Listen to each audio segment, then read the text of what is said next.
Welcome, everyone, to South Kitsap High School as the South Kitsap Wolves take on the Newport Knights. We're happy to be coming live to you this evening on SKTV, Channel 205 on Wave Broadband, and also streaming live on the internet with the kitsapsun.com/football. I'm the Dr. Doc Parr from West Sun TV, joined by Kitty Campagna, and from South Kitsap High School student, video production student, Chris Keat is with us tonight.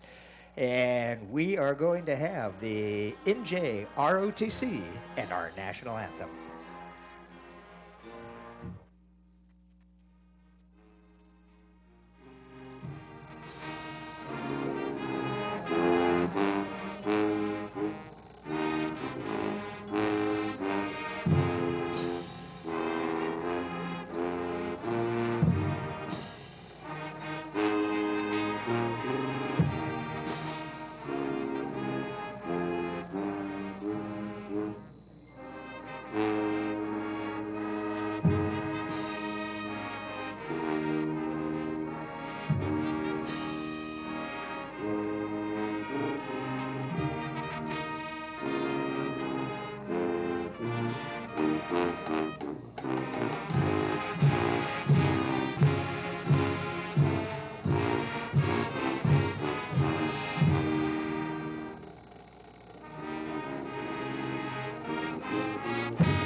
Great job by the South Kitsap High School Band with our national anthem.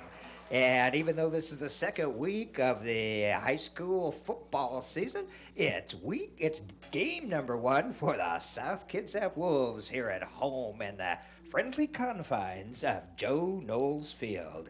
Well, Katie, South Kitsap's game one was over on the other side of the water at Kent Ridge, and a big victory for second-year coach Eric Kent. Yeah, that was a 40-0 blowout, and not a big surprise with how hard they'd worked over the summer. We're looking for a good game here tonight. Last year, the final score was 33-27 at Newport High School, and that one was won on a last-second touchdown by Bryce Broom. Bryce Broom isn't here anymore, nor is Isaac Dotson, who is the everything on campus at Newport, but they all have some brand new people, and it looks like they are going to have a great game tonight. And Newport won last week also. They did, 35-7 over Capital. And well, Curtis Keat, from the South Kitsap Video Program, had a chance to talk with Coach Eric Canton before the game. And Curtis, what did Coach Canton have to say? Well, he said, as you probably know since they had a shutout last week, that their biggest strength is defense. However, their offense and special teams could use a little bit of fine-tuning as far as consistency, but hopefully that'll come as the season goes on. So what were his thoughts on Newport? Well, as you remember from last year, they are a very tough team. He thinks it will be a very good challenge, definitely not a blowout like last game, so he's looking forward to it, as am I. Well, don't you think this is a great setup? They will go into Narrows League play having played a very difficult game. Yes, that's a very good setup indeed.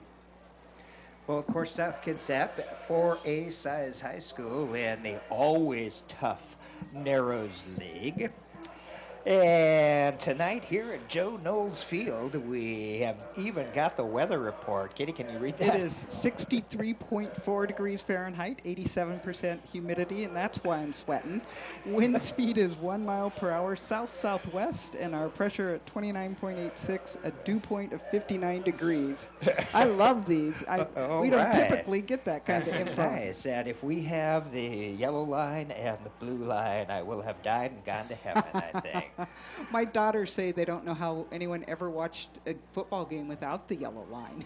Well, we want to thank Mike Downham, the instructor here at South Kitsap High School, for the video program. And boy, we were thinking about it. It's been going on for a number of years. And a great program, award-winning. In fact, at halftime, they'll have a special program on some of the awards that the South Kitsap Video Production won. Well, well-deserved, too. They have been doing such a great job. Curtis, how long have you been with the program? I've been here since last year. I came in second trimester of last year, and I kind of immediately became one of the big guys. Mr. Downham always That was gives me- height. Yeah, I'm only 6'4", come on. Only. Oh, my Lord, you're talking to the land of my whole family. We're the same height and somewhere between 5 foot and 5'4". Well, we want to thank Peninsula Subaru for making it possible for the KitsapSun.com to stream a live high school football game of the week. And I think the communities all around really enjoy that possibility of seeing one team here from Kitsap County live on the internet. It's KitsapSun.com/football. That is correct. Now, the really cool thing is that South normally does it on their SK district. So, not that we want the competition, but we do want to point out that there are opportunities for people to watch South absolutely every week that they play at home. Yeah, and not only the football games, but we have basketball, wrestling, choir concerts, talent shows. We show pretty much everything we can live on TV. Well, when you have a channel dedicated to you, which is channel 205, filling it with programming must be half the battle. Yeah, we gotta replay a lot of stuff. You know, sometimes we'll just replay stuff from like 2005.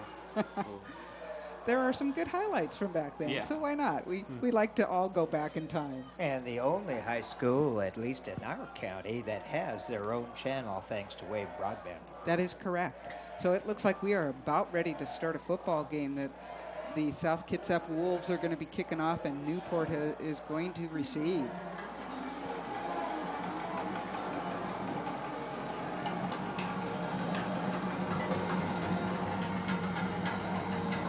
Two men in the back for Newport down about the 15-yard line. Pretty nice boot, and it's picked up at that 15-yard line, out to about the 25, maybe close to the 30. I think they'll mark it at just about the 30, it looks like. Now, we were told Ian Van Giesen is the starting kicker, so he's a junior, 6'2", 173. Pretty good boot to start the game.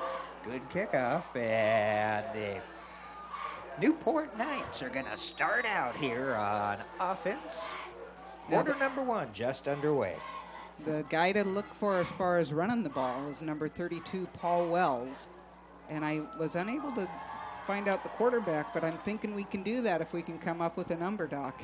Yeah, we're out there now. It's number 15 at the QB spot, which would be Jordan Sandberg. Oh, and a bit of yardage there for the Knights. In fact, I think it's going to be a first down where they're going to mark it about an 11-yard run to begin things out with. Oh, and actually, Doc, I had that information. Coach Mike Miller from Newport sent me his depth chart for all the kick return, the hands teams, punt return, offense, defense. So I just hadn't read it properly yet. So And that was Kumba Chisabuka, who is on that run there, picked up a first down for the Newport Knights. That was one of the pronunciations he gave us as well, Kumbu. Oh, there's a nice attempt at the tackle, and it slowed him up enough so that the rest of the South Kitsap line, and that was Marshad DeWalt starting it out, and then 4 or 5 other guys in it. I saw Forrest Bingham somewhere in the area. Now, you mentioned, Curtis, that this is a relatively young team. Coach Canton lost a whole bunch of seniors. Yes, he but did. At the same time, these guys all had, a lot of them, playing experience from last year. Yes, and also a lot of them are from Sedgwick, and we played for Coach Canton back at Sedgwick, so we have experience with the coach. So, you know, people were worried because of the new coach, but overall he wasn't really that new to us. There's a lot of South Kitsap roots in this coaching staff, and then there's some North Kitsap roots that are brand new this year with Jared Prince coming in as the quarterbacks coach.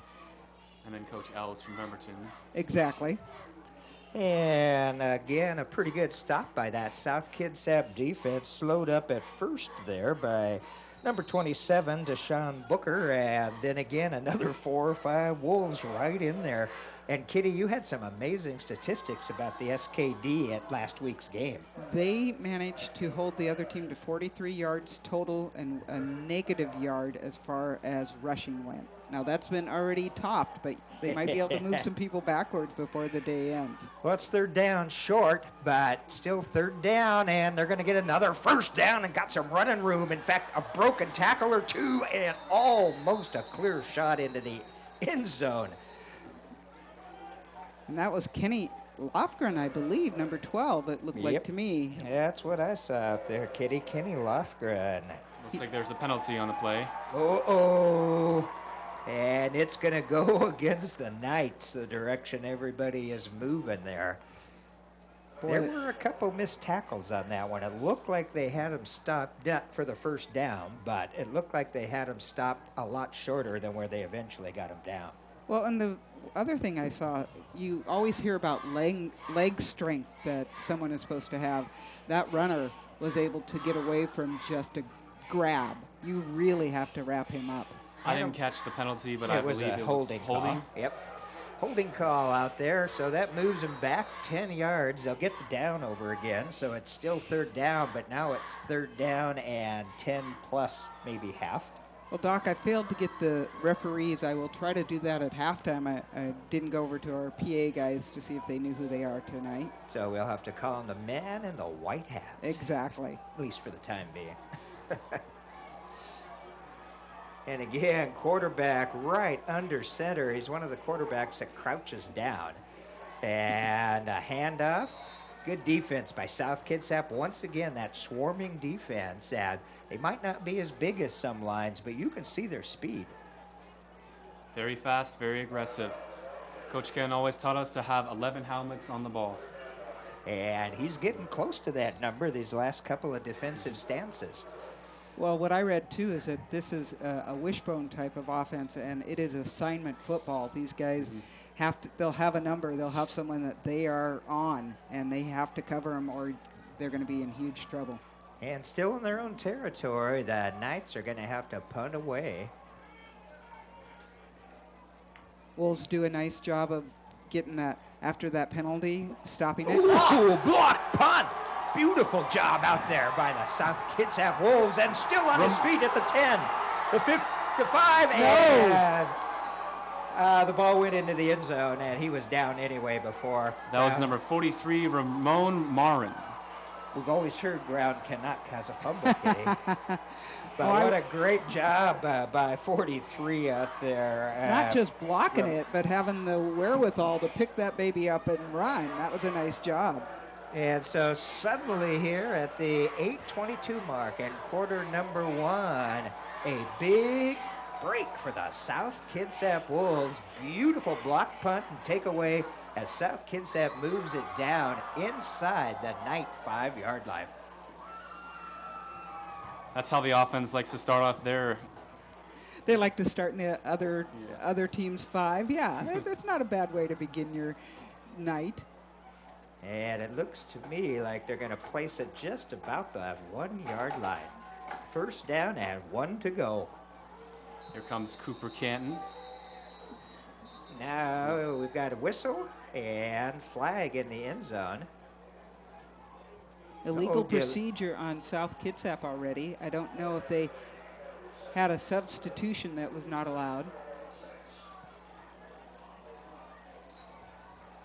Well, that's a 5-yarder, so it moves him back to about the 6-yard line. Still first down, though. And South's going to huddle up again.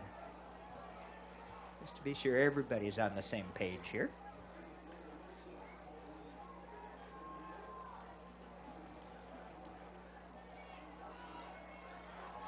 Junior Cooper Canton behind center. Big fake. Yeah, beautiful. There it is. The first points in the ball game go to the South Kitsap Wolves at the 8:16 mark.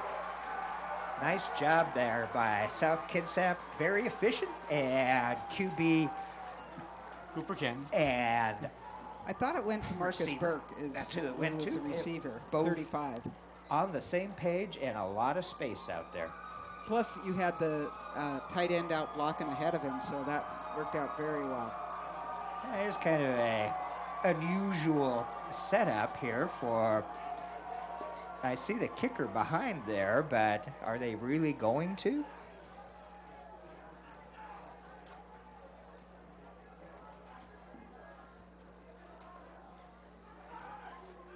And sure enough, ball down, and number 96 puts it through the uprights. That would be Bryson Boyer. And I do think actually he is who did the original kickoff as well.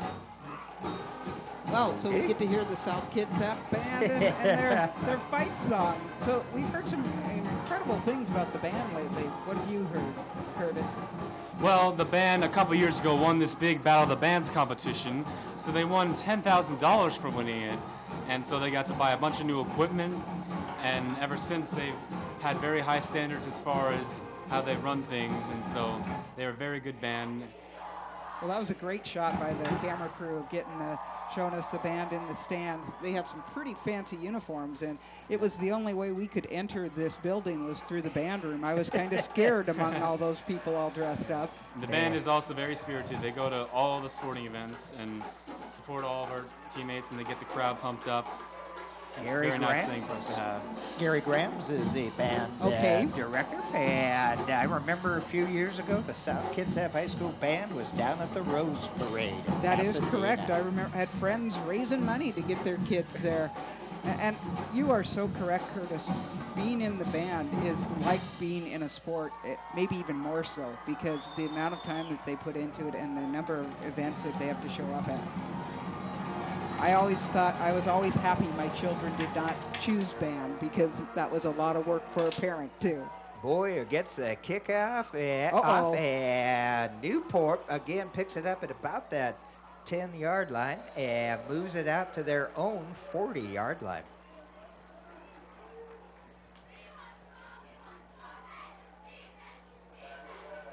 And getting up off the bottom of that pile for the Newport Knights, number 32 out there, Paul Wells. Head coach Mike Miller for the Newport Knights.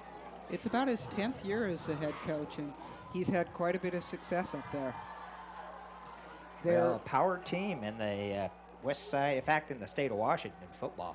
Last year, their motto was finish, and this year, I'm not sure what the motto is, but I think they want to go beyond finish somehow. All right, first down for the Knights.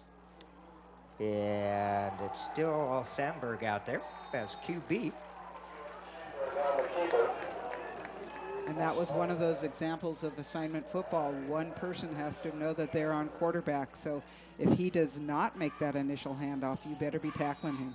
Man, that's close to a 4.5-yard pickup.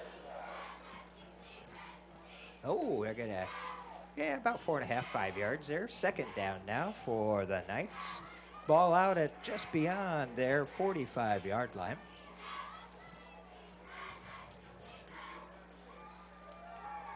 Man goes in motion. And let's see. Oh, he breaks free. He's got a first down and more out to the 40-yard line of the South Kitsap Wolves. That was a good fake by the quarterback. It was, and then Kumbu Chizubuka taking it. He is 5'8", 158. He looks a little more solid than that. He looks about that tall, but he certainly looked like a tough guy to bring down. So another first down. Newport has been able to put a few first downs on the board so far. Yeah, it was the penalty that cost them in that first drive. Well, we've got a timeout here at Joe Knowles Field. 7:17 left to go in the first quarter. And the South Kitsap Wolves up 7-0 over that Newport Knights. I'm the doctor, Doc Parr, Kitty Campagna, and also with us, South Kitsap High School video student Curtis Keat. And Curtis, so far, how does it look to you? Well, I think it looks great. I think our defense looks pretty awesome as well as our offense. A little fine-tuning needs to be done, but it's the first home game, and it's the first quarter, a lot of game left. This crowd is pumped, this band is pumped. It's going to be a fun night. Well, and as most of you know out there, this is real grass on this field. Which is exactly why they don't get any playoff games. It has to be artificial turf to do the playoff games. Okay, first down for the Knights. Ball will be at just about the 46-yard line. I always hated playing on turf. It is painful, isn't it? Got to wear long socks. And now it's a keeper by the quarterback. He's going to pick up some positive yardage, but there's that yellow hanky. Flags are flying everywhere. I like the other night in the pro football game where the guy had to throw his hat finally because he'd already thrown his flag. He needed something else. Gets pretty chaotic in the NFL. Yeah, we will see here in just a moment. No block in the back against the Newport Knights. Penalties really a problem right now for the Knights. We've definitely heard them on a couple of drives that were starting to look pretty good. Yeah. Well, that'll move I've seen back. a few extra shoves as well in this game. Looks like they're already getting into it. Well, it's the second week of the season. Everybody's starting to feel their game.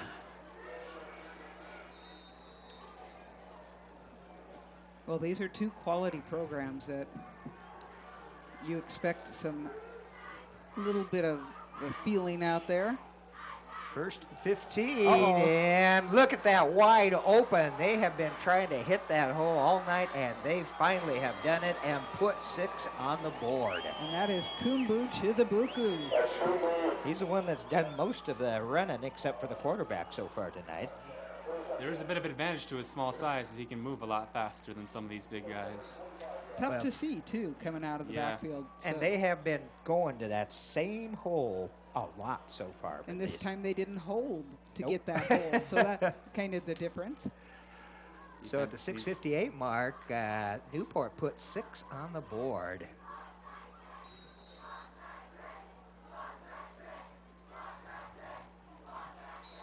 And through the uprights. Barely. So Tie ball game. we're tied up at 7-7, 6:58. So didn't take a whole lot of time from the South Kitsap kickoff to Newport answering. Yeah, that was almost a little over a minute because South Kitsap scored with about 8:18. So really quick coming down that field. Well, and to Newport's credit, that's what you have to do. You really, if a team puts, especially in a situation like they had with the block punts and then the ball being moved in from 5 yards out, you've got to respond to that. And Newport did it. Coach Mike Miller had his team marching down there and put the points on the board. Well, in softball, they talk about winning the inning. And it's the same type of attitude here, where you've just had them score because of a mistake you made. You come back and score, there's no advantage anymore.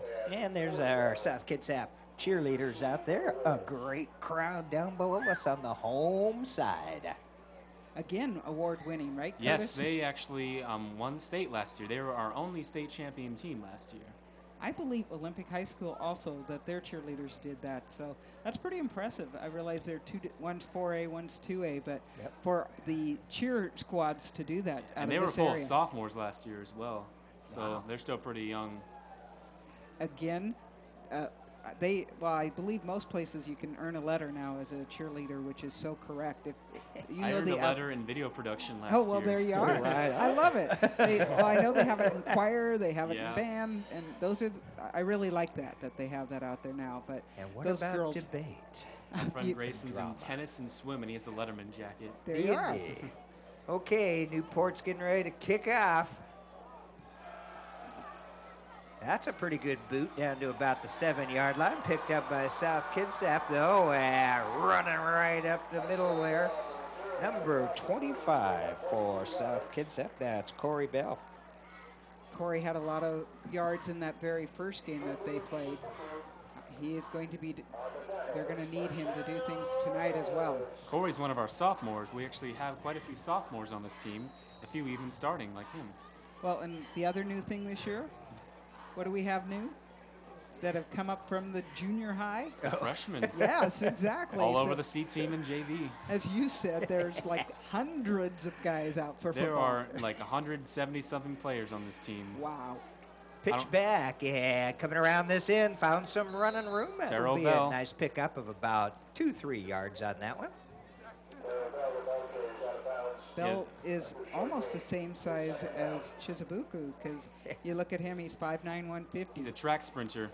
One of the state runners for the 4x1 team. I He's did pretty read fast. that. Exactly. Yeah, And speaking of track, though, with the freshmen coming up, there's going to be like 300 people on the team. It's going to be insane. The no-cut sport that will go on forever and man. ever. But it may change about no-cut. That was always it in junior high anyway. second down now for the Wolves, and a little over 8.5 to go. Canton Cooper with a nice drop back. Ooh, that was Blocks a by scary 44. pass right there into the middle of double team. It was meant for Braden Maynard. Both Jake Clifford and Nick Keithley, it's a whole new spelling, in on that breakup. Okay, that's going to bring up third down now for the Wolves, and they've got some distance to go. They put 9 up on the scoreboard. It is going to be a bit of a work here for the South Kitsap Wolves, and there they are in that I formation, Kitty, that we've seen for so many years here at SK. You know, you don't mess with success, I'll tell you that. Uh-oh, look out, and Canton Ooh. Cooper is taken down deep in the backfield by number 51, and that would be Bennett Long, one of the captains for the Newport Knights. There are 4 captains on this Newport team, and they had an article about them in their paper. Pretty excited about the guys they've chosen, Bennett being one of them, a senior, 6'2", 220, and poor little Eric Canton getting all 220 of those pounds on top of him.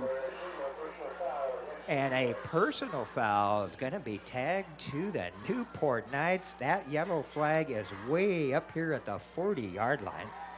And so South Kitsap, they are living by the luck of the Irish They're today. living by the yellow hanky So is what far. they're living by.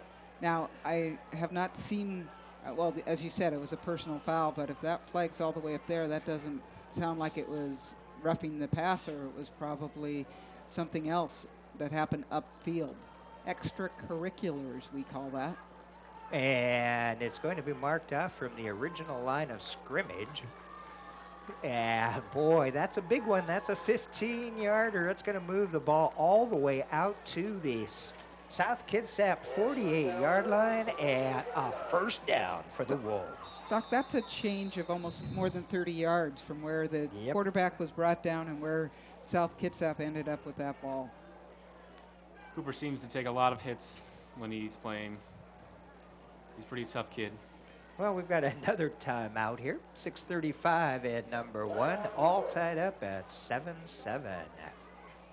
Loving our video graphics here, letting you know that both teams have 2 timeouts left, giving you the timeout, the down and distance. Some nice work by this video group. Well, it's always a pleasure to work with South Kitsap TV. It's like we don't have to haul tons of equipment for hours and hours before We just the have to game. haul our wonderful We voices. had it all ready for you. I know, that's wonderful.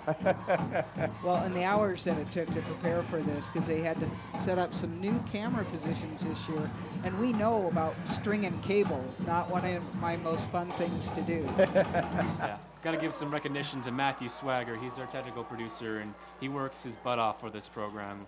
We would be nothing without him. He's crazy. Yeah, he and sure does work you've hard. got to be to do what he does. There's no doubt about it. Well, first down for the South Kitsap Wolves, and they're right up close to midfield on their own 48. Trying to enter night territory. Cooper Canton with the handoff to the second man through, number 21. He's not going to get too far. That's Taro Bell. Bennett Long bringing him down again using basic jersey maneuver there. Yeah, it looks like it's going to be back to the line of scrimmage. Maybe half a yard on that one. Second down now for the Wolves. Now, Actually, a great football night out weather-wise. Oh. Not too hot. It is a little humid, I'll admit that. I wondered when I moved to Nebraska again. I cannot believe the humidity this summer. Okay, second down for the Wolves. Close to midfield. Trust me, soon it's going to start pouring rain. Short drop back, and just off the fingertips of intended receiver Dylan Garcia. Nice job by Cooper to send that actually too long as opposed to too short. There were 2 defenders there. Had that not had enough distance, that could have easily been picked. And sometimes it takes quarterbacks a long time to learn that, Kitty. Geno Smith. Oh, yes. You throw it over your Don't intended even receiver and make the receiver go for it, especially when you got a double team on you. Okay, third down. He's now. better than Mark Sanchez, that's for sure. Third down now for the Wolves. Quick pass right across the middle. Logan It's Niles. a good reception, good play, but it's not going to get, well, it's going to be very close to the first down. We'll have to see where they mark it. And Senior it Logan is. Knowles. The man in the white hat says first down. So South Kitsap coming up with a great play there. Well, I think that's one of our pet peeves is when that receiver doesn't go far enough, when he knows what he needs for a first down. And I didn't think he'd quite gotten it. So. I thought it might have been just a wee bit short too. Just a but wee bit. Good job.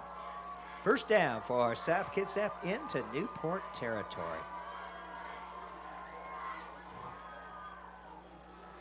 Hand off to that second running back once again, Corey Bell. And now, one of the guys bringing him down is number 50, and that is Calvin Throckmorton.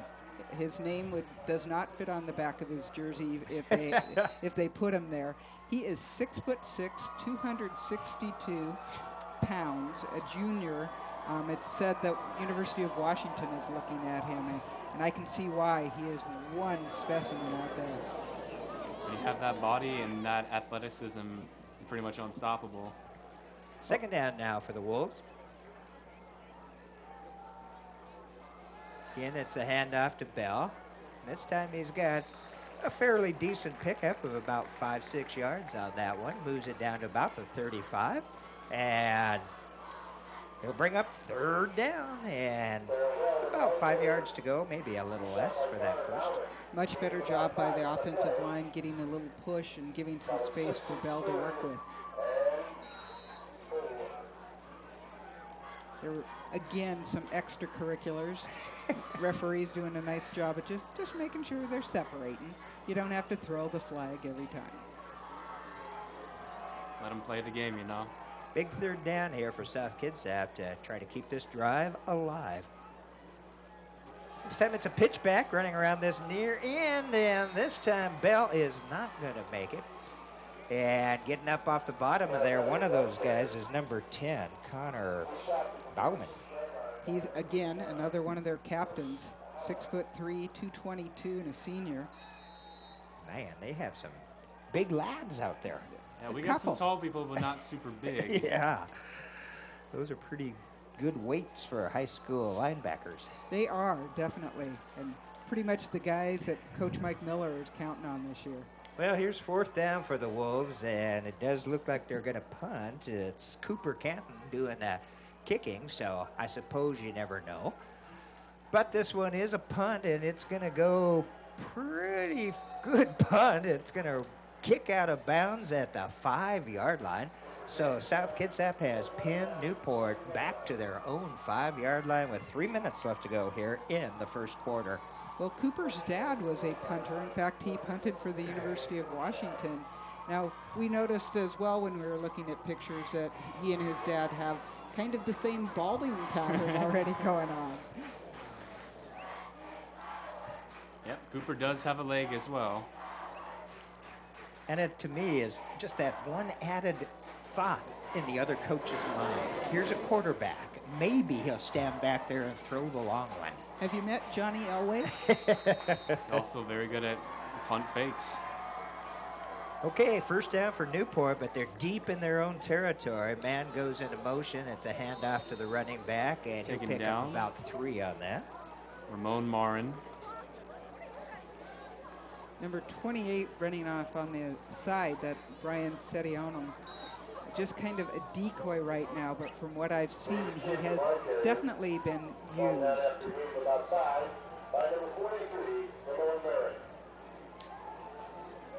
Jordan Sandberg, the quarterback out there for Newport, is only a junior. Second down, about 6-7 to go.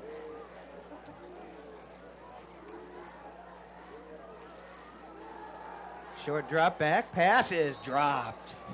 That would have been first down territory. And that looked like it hit him in that tough spot called the hands. And that number 24, Lil Kalima, he was all over that. He was ready to pick that off. I remember his name a lot last year as well. Quite a talented young man. Third down coming up for the Newport Knights.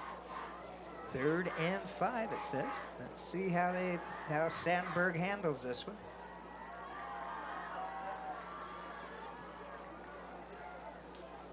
And again, it's number 21 around that far side, driven out of bounds. I believe I saw a flag fly. It's going to be a first down, not counting the flag, and yes, indeed, and this one's deep in the backfield. Actually, about the original line of scrimmage. And that was 24 with the run again, but it's going to be called back. And it's a hold call.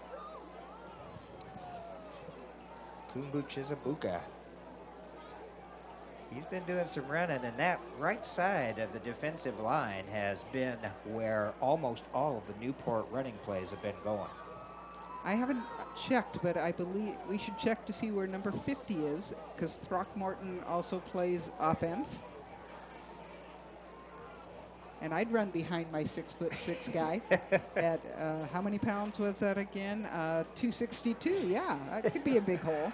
Oh, and again, penalties, the nemesis here for the Newport Knights in quarter number 1.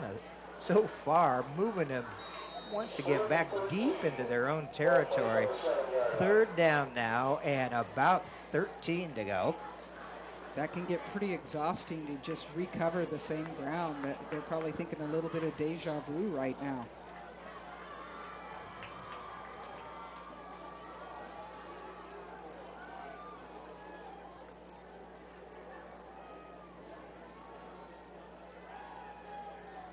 Sandberg with the handoff to the running back. He's found some running room, and he's going to get out for the first down. South Kitsap had him back there, and again, just some fine blocking up on that offensive line for the Knights.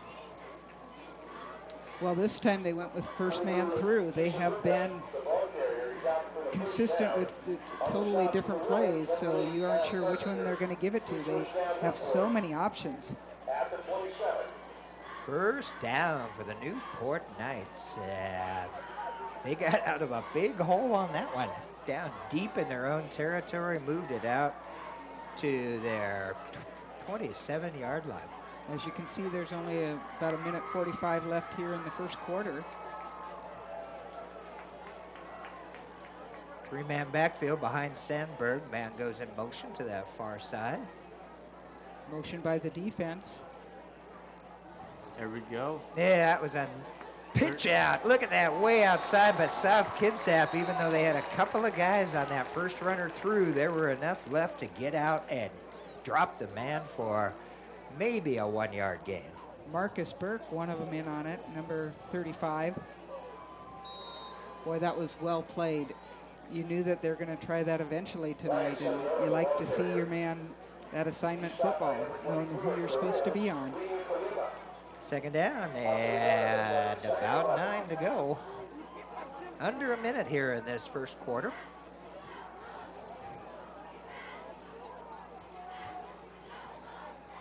Again, there's that little shift up there on the defensive line.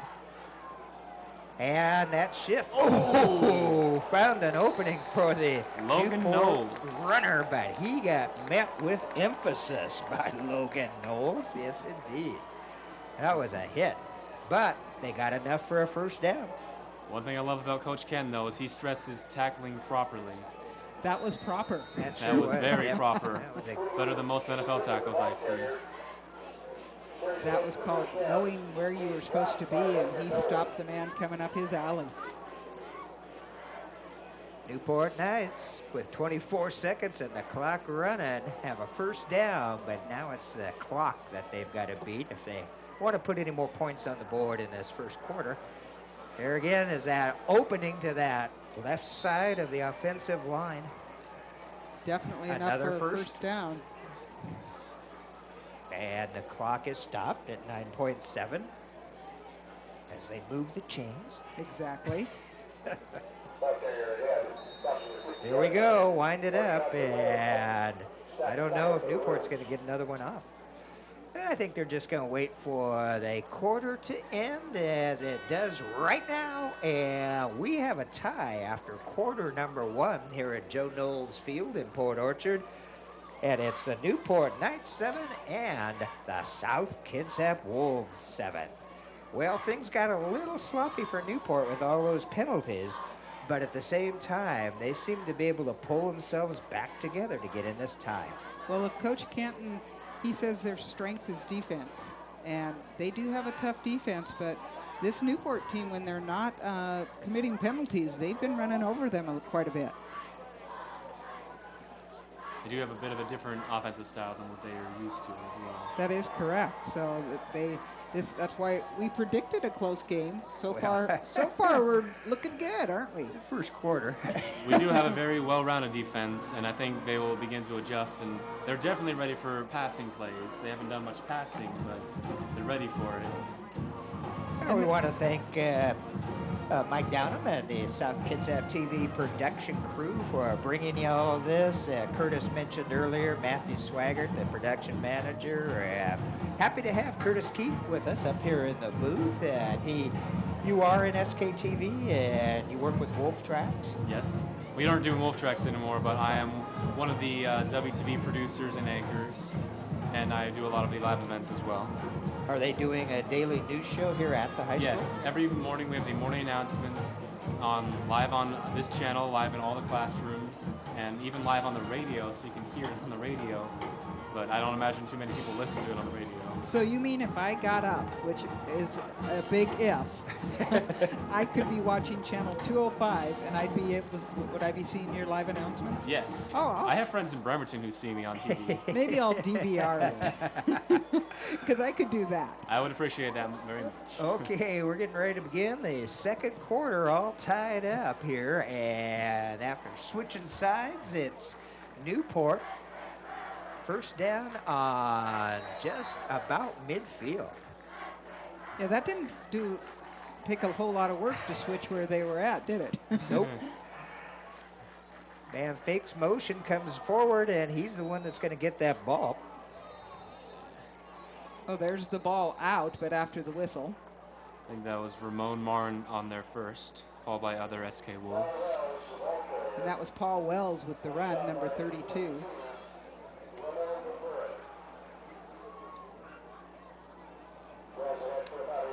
Yeah, and they're going to give him about, looks like close to 8 yards on that. That'll bring up a second down and 2. And the ball is placed at the South Kitsap 41-yard line. Cute little cheerleader there. Sandberg under center, again a power backfield. Pretty good job that time by the South Kitsap D. I have to admit, between his 3 handoffs or pretend handoffs, I missed the first one. And I had a guy running for a touchdown for a minute there. Daniel Avila. You'd be surprised how all these people can fake. Well, it was enough, though, for the first down. All they needed was 2 yards. They moved the ball down to the 37-yard line of South Kitsap, and a first down again for Jordan Sandberg and the Newport Knights. Now he's got only one man directly behind him. Puts an off man in motion. That's who's going to get it. Uh-oh, a missed tackle. Yes, indeed. And number 24 picking up some good yardage. Kumbu Chizubuka. Takedown by Deshaun Booker. And they're moving those chains again. The chain guys are starting to get a workout here. Well, they have shown South many different formations, as you've explained, Doc. They certainly have. Most of them have involved the run, which I know that one of their co-captains is number 80, Drew Sample, the tight end, who is an excellent receiver. I keep waiting for that little pass to happen. First down for the Knights.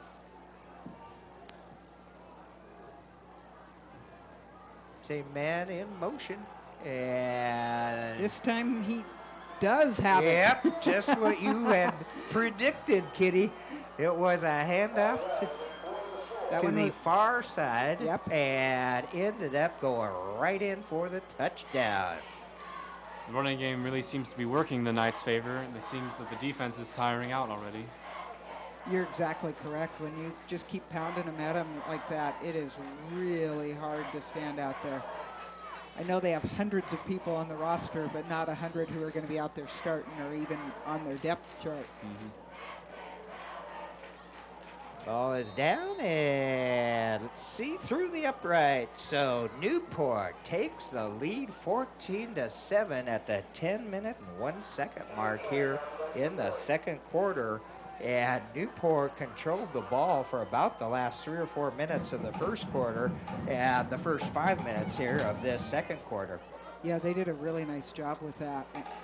It was really weird because there was like a dress rehearsal of that exact play where I watched the guy and knew he would have headed for a touchdown, and obviously the coaches saw that as well and repeated that play but handed it off to 32 that time.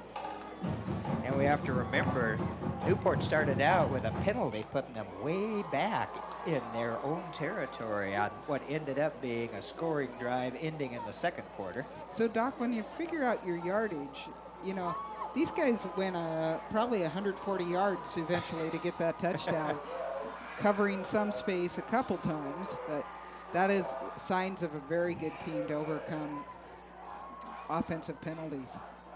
Our good old band was just playing some Sir Mix-a-Lot. It's always entertaining.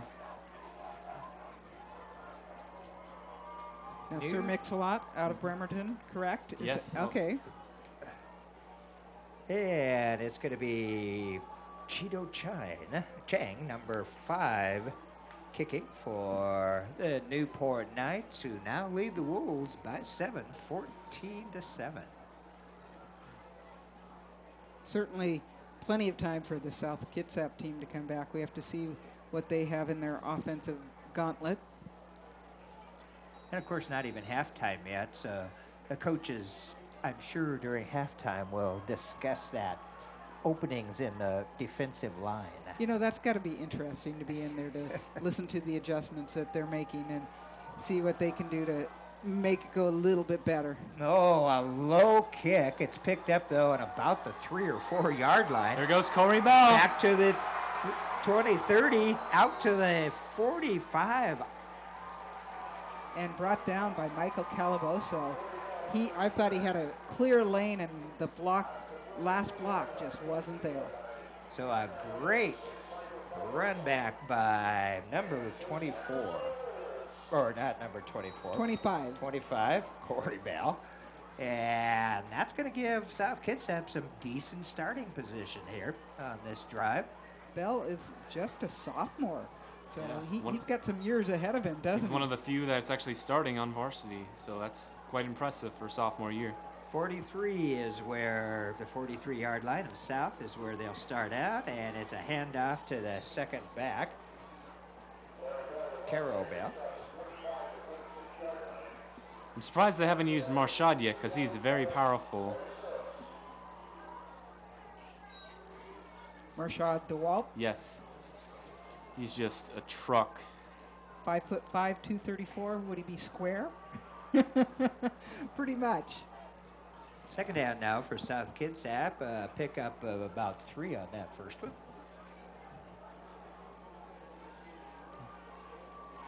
Cooper Canton pitches back to, once again, Bell. And a pretty nice job by the Newport D. I think they're going to lose maybe half a yard on that one. I thought they had that strung out and the block set up, but Newport did a really nice job of making it around the block. Gotta love these little kid ball retrievers. They work harder than anybody else out there. They do a lot of sprinting out there. Well, it's going to bring up a third down now for the South Kitsap Wolves. They're still in their own territory at about the 46-yard line. 8:32 left to go in this first half.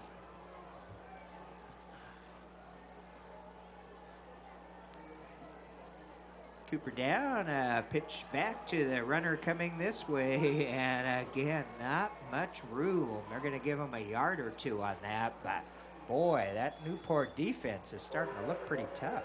Well, they get through that first block so quickly because that really was a well-developed play. Had that first block been out there, he might not have gotten the first down, but I think there were at least a good 8-9 yards out there.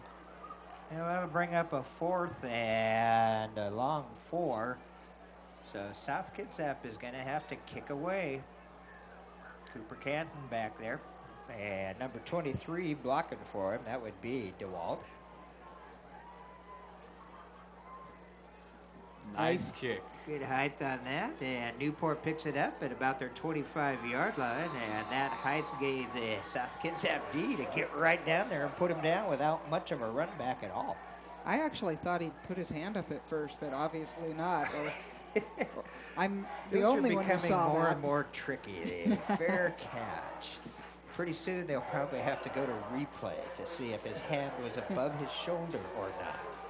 Yeah, that shouldn't be the case. It has to be visible to these poor guys with the helmets on. Okay, Newport's going to take over. They're down on their own 25-yard line with 7:30 left to go in this first half. Both quarterbacks playing right under center so far. Handoff to the one running back. He'll pick up a few yards. Pretty good job, though, by the South Kitsap defenders on that one. Love to see them all come unpiled. Kyle Carpenter gets up out of there. Number 56, Tyler Pinkerton. So just about 5 yards on that. Bringing up 2nd down and 5.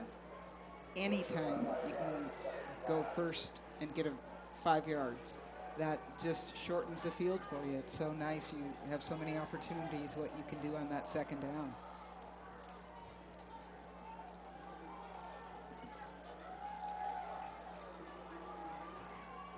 And it's a handoff to the back that was crossing, and they're going to mark him at just about the line of scrimmage. So a good job by the D there to drop him.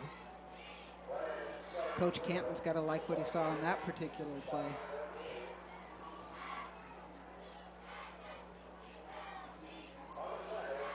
Now, if we're going by time of possession, this Newport team certainly has had the ball a whole lot more time than the South Kitsap team. Their one score coming right after that turnover on the block punt.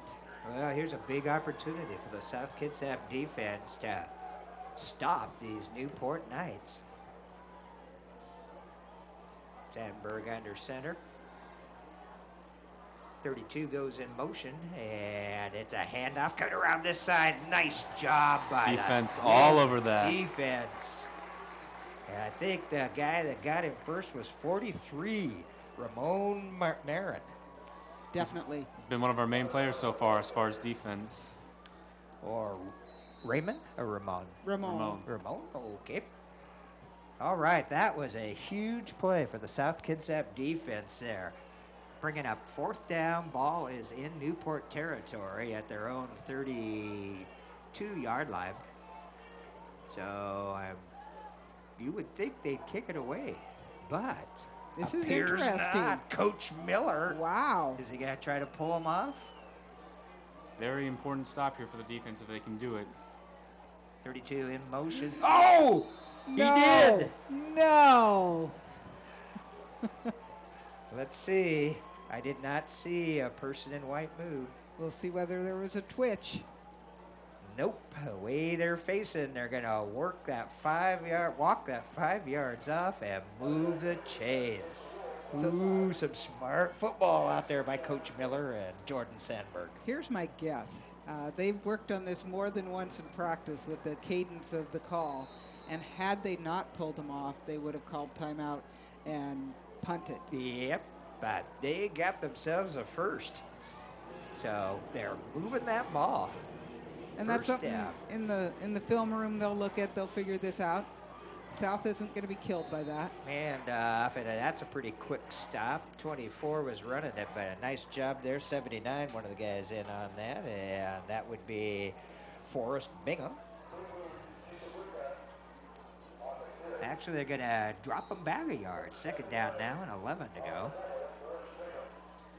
About one of their very few negative yardage plays other than things caused by penalties tonight.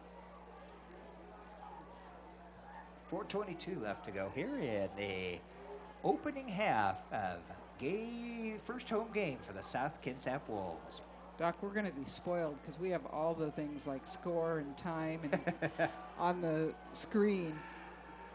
And another pretty nice handoff, a first down for number 24, and he's into the Wolf territory. That would be Kumba Chizabuka.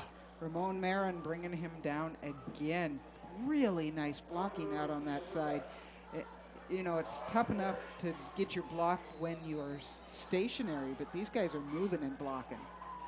Under 4. And the South Kitsap defense put together a couple of really good stands, and then this last one, they just found that opening to get that first down. And of course, things kept alive by that offside penalty.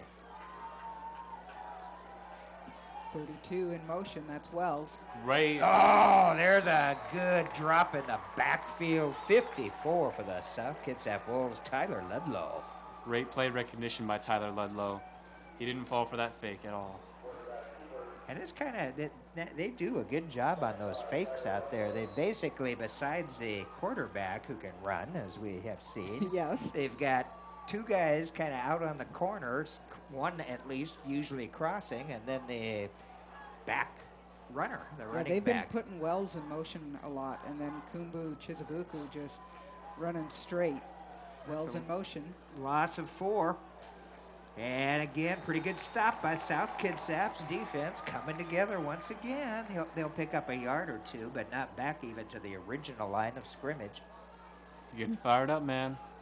Ball is just inside the 45-yard line of the Wolves. Third down now and about 12 to go for a first down. Little over 2:40 left here in the half, and we see our band lining up. They'll be doing a halftime show. And again, stay tuned at halftime. We got a great program on the South Kitsap Video Production Award winners. Okay, third down, and we've said it before, another big chance for the South Kitsap D, and we have a whistle. Timeout, says our referees, and this time it's Newport going to call it. So Coach Miller obviously seeing that he's got some distance to go, 3rd and 13. They've been able to cover that running so far. I think, what do you remember so far passing? I know there was one drop pass, and I don't know if they've even put it up other than that. Yeah, it's hard to think. I can't think of it really either, another one. I know they have that as part of their game, but when you just can keep running over a defense and wearing them out, that's always a good way to go. And quite often that's the way it is in high school football. Chizabuka, a 5'8" junior, listed at 158. Paul Wells is also a junior running back, 5'10", 155. Pretty similar look for two of the running backs out there. Sounding like clones to me. There's a couple big guys there in that front line for the Knights, 75, 77.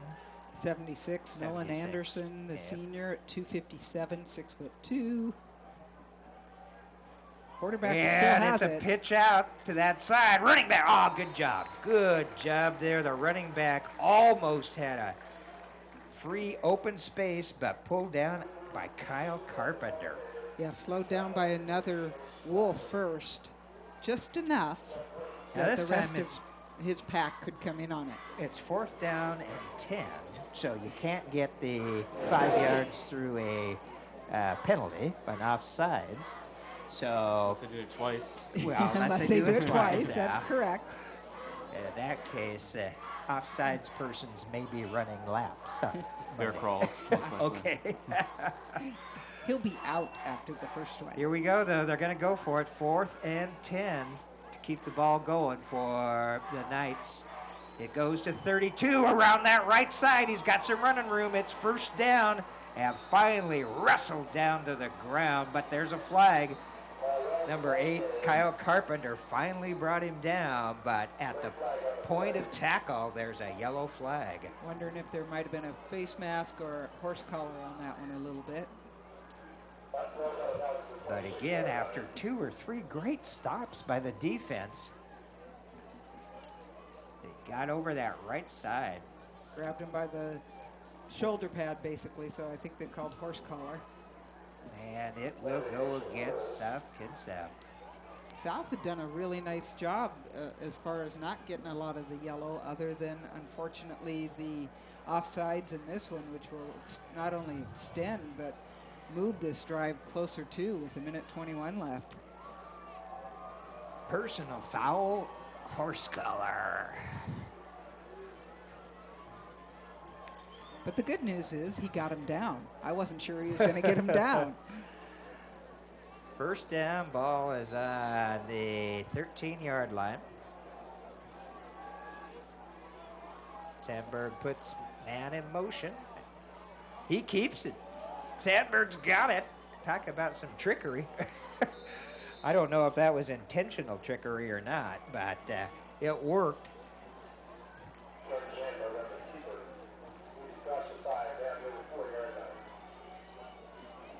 They'll place the ball down at about the 4-yard line. It'll be second down. 52 seconds, under a minute. Hurrying up to that line. And it was enough for a first, so it's first and goal to go. Jordan Sandberg, junior quarterback for the Knights. Fakes the handoff. He's going to hang on to it. South Kitsap's going to keep him out of the end zone, though. Good swarming defense right there at the goal line. Tyler Pinkerton, one of the guys getting up off of that. But unfortunately, they still got 3 plays left.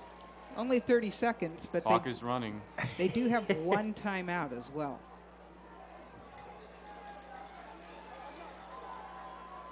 Uh-oh, ball almost loose.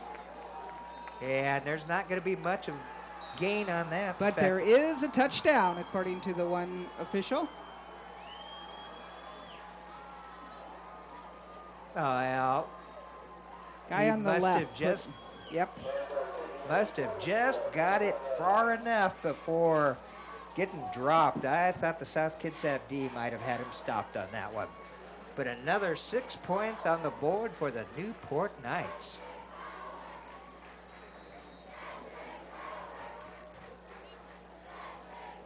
Chang kicking, and that one is through the uprights. Make it 21-7 now for the Newport Knights, and only 16.8 seconds left here in the first half. Boy, that's a tough way to go into the locker room if that's the way it's going to be. Newport will definitely have a lot of momentum going. Well, and South Kitsap had some really nice defensive plays during that whole drive, but Newport just kept pounding and pounding, and they have such a variety of sets that they bring in something new every time. And of course, the big penalty. Yeah. Once again, we saw a penalty this time against South Kitsap, who's played relatively free penalty. Flag free. Yeah, so far this first half, but that was a big one, moving Newport down. And of course, that fake call where they pulled South Kitsap offside and got that 5 for the first down to keep the drive going. I know, I was looking forward to South getting the ball one more time this half and see what they could do with it, and that just did not happen. Chang is also the kickoff man for the Newport Knights. Newport over east of Lake Washington. Kinco League, I believe, right? That is Kitty? correct. And they've got some pretty tough schools over there in the Kinco. Yeah, I was looking at their schedule. Skyline, have you ever heard of them? State Garfield, champions. yeah. Is just it Qua? Yeah, a couple. Yeah, hardly anybody. Pretty much cake schedule ahead of them. And of course, South Kitsap, they were 4th last year. They made it into postseason, lost in the first round, but they've got Bellarmine Prep in the same division as them. Picked up down deep in South Kitsap territory. Number 25 will run it back. That's Corey Bell, but it looks like they'll have 10.3 seconds, Kitty. They do. And I know that this South Kitsap team, I believe they play Gig Harbor next week, so it never gets easier. We do have a pretty tough division here in Narrows League. Oh, That's definitely. Right. 4A Narrows is one of the strong leagues in the state of Washington in football for sure. And they've got Olympia in the league and Central the Kitsap. Central Kitsap You mean Cougars, those who we saw Bears and last those week. Bears and Cougars, oh my, yeah. The Cougars who demolished Bainbridge. They did.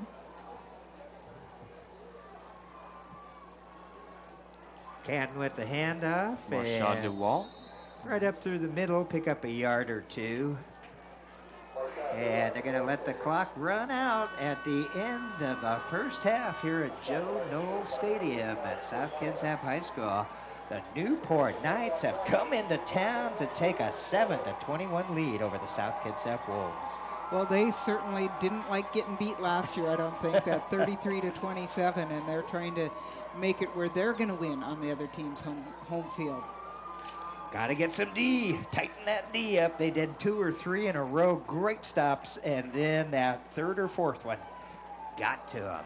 Well, I'm the doctor, Doc Parr. We've got Kitty Campagna on the other microphone and Curtis Keat from the South Kitsap Video Production Program, bringing this game to you live on Channel 205 Wave Broadband and streaming on the internet worldwide through the kitsapsun.com/football. So another half to go. We will see what changes South Kitsap makes. They're going to get it in the locker room. That's for sure.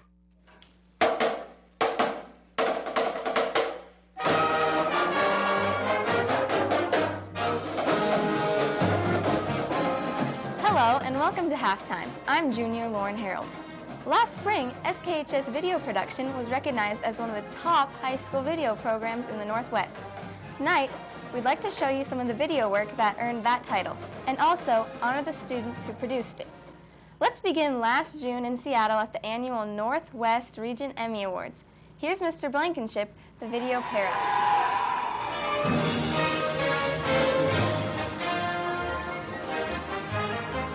June 22nd, the Paramount Theater in Seattle, Washington, home of the 50th Annual Northwest Emmy Awards. It's a big deal for 4 of our most capable students in the Advanced Video Production program at South Kitsap High School. They are Matt Esteron, Ellen Gordon, Mike Brothers, and junior Sergio Lamelli Flores. In just a second, they'll find out if all of their hard work has paid off in the form of a student Emmy as they compete against other high schools from across the Northwest region. But wait, there's Como 4's Dan Lewis, and there's Eric Johnson, and there's our instructor, Mr. Downham, snapping a few photos. He had a few positive things to say. Say a few words. We're going to win a few. And on to the awards. King 5's Joyce Taylor was the host. She also had a few nice things to say. To news, general assignment, serious or light, the winner, how to get a job, South Kitsap High School. I think we can give them a louder applause than that. That's better. To sports, the winner, Destruction Derby, South Kitsap High School. Animation, graphics, special effects is Matt Esteron Composite, South Kitsap High School. And now to talent, Mike Brothers Composite, South Kitsap High School.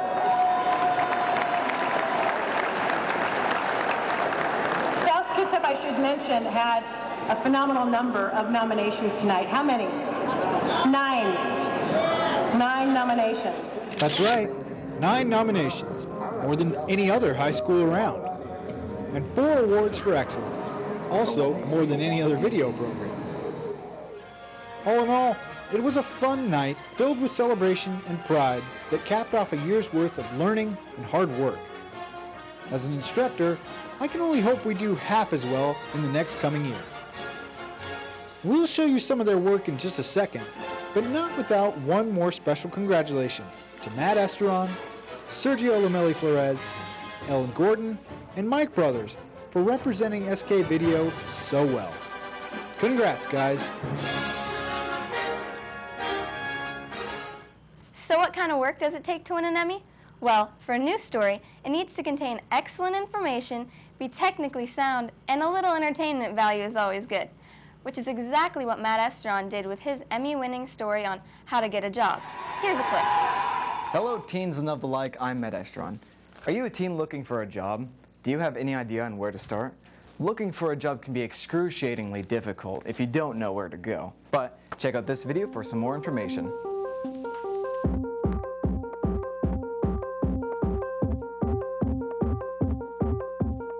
So you're a teen looking for a job and you don't have a clue on where to go. Sometimes it's difficult for a student to know on how to look or what to include on a resume. Looking on the internet can be an endless search, and each store might have a different expectation. Luckily, we've organized a couple tips to help you narrow your search. Stage 1, before the interview. The most important part in the job search all happens before the interview. First, where do you want to work? Maybe a grocery store like Albertsons or Fred Meyer. How about a pizza place like Little Caesars? What about McDonald's? Or maybe something a little less food related like GameStop or the theaters. Networking with friends also helps in your job search. They can boost your chances of getting hired. Second, create or update your resume.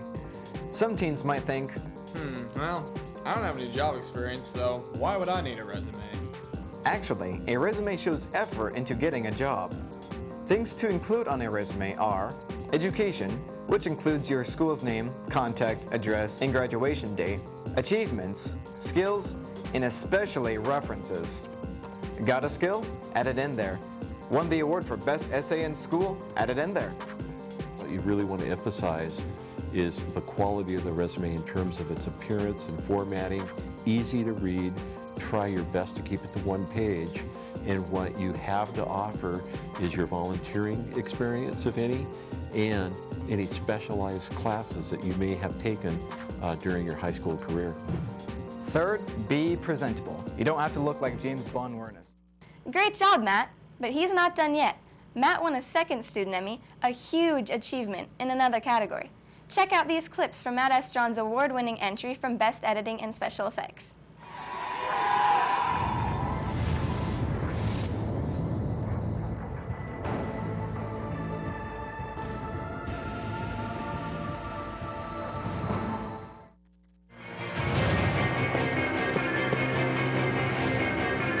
Screw it.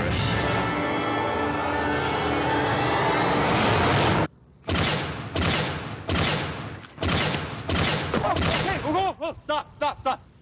I'm stopping.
Now we move on to our third win of Emmy night. In the category of sports reporting, South Kitsap's very own Sergio Lamelli Flores brought home the top prize. Here's a clip from his story from the Kitsap Destruction Derby. On May 19th at the Kitsap Fairgrounds, over 30 drivers got together to put on a vehicular gladiator battle. But what makes people want to do this? The adrenaline rush. It's just the fact of that you can go hit somebody, you know, it's a lot of fun. I've been watching them since the early 70s. We had a couple neighbors that did the racing and stuff. We used to come down there with them all the time here and up in Shelton. And then now they're all out of it, old guys. So I started doing it myself in the early 90s and doing it ever since. The hit. I enjoy the hit, and it's the rush. Yeah, that's what keeps you coming back, is the rush.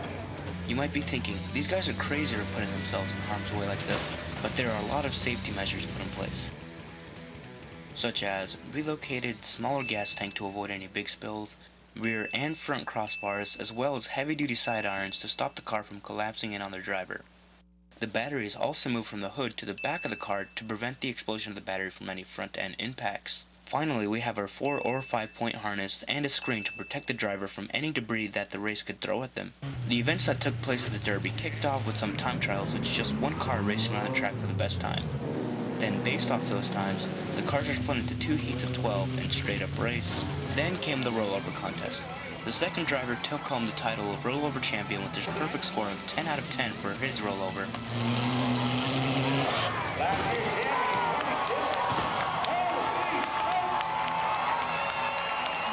After a few more races and events came the stereotypical Derby event, the finale. This is where the big cars and mini cars split up and whoever wants to participate crashes into each other, and the last man standing, or I should say, last car running, takes home the title of the finale champion. Driver number 95 ended the night with a boom, but thankfully everyone was okay. For a schedule of their upcoming races and more information, please visit KitsapDestructionDerby.com. And finally, the 4th Student Emmy awarded South Kitsap High School was in the category of Best Talent. We think Mike Brothers is great in front of a camera, and with his contest entry tape, he obviously convinced the judges as well.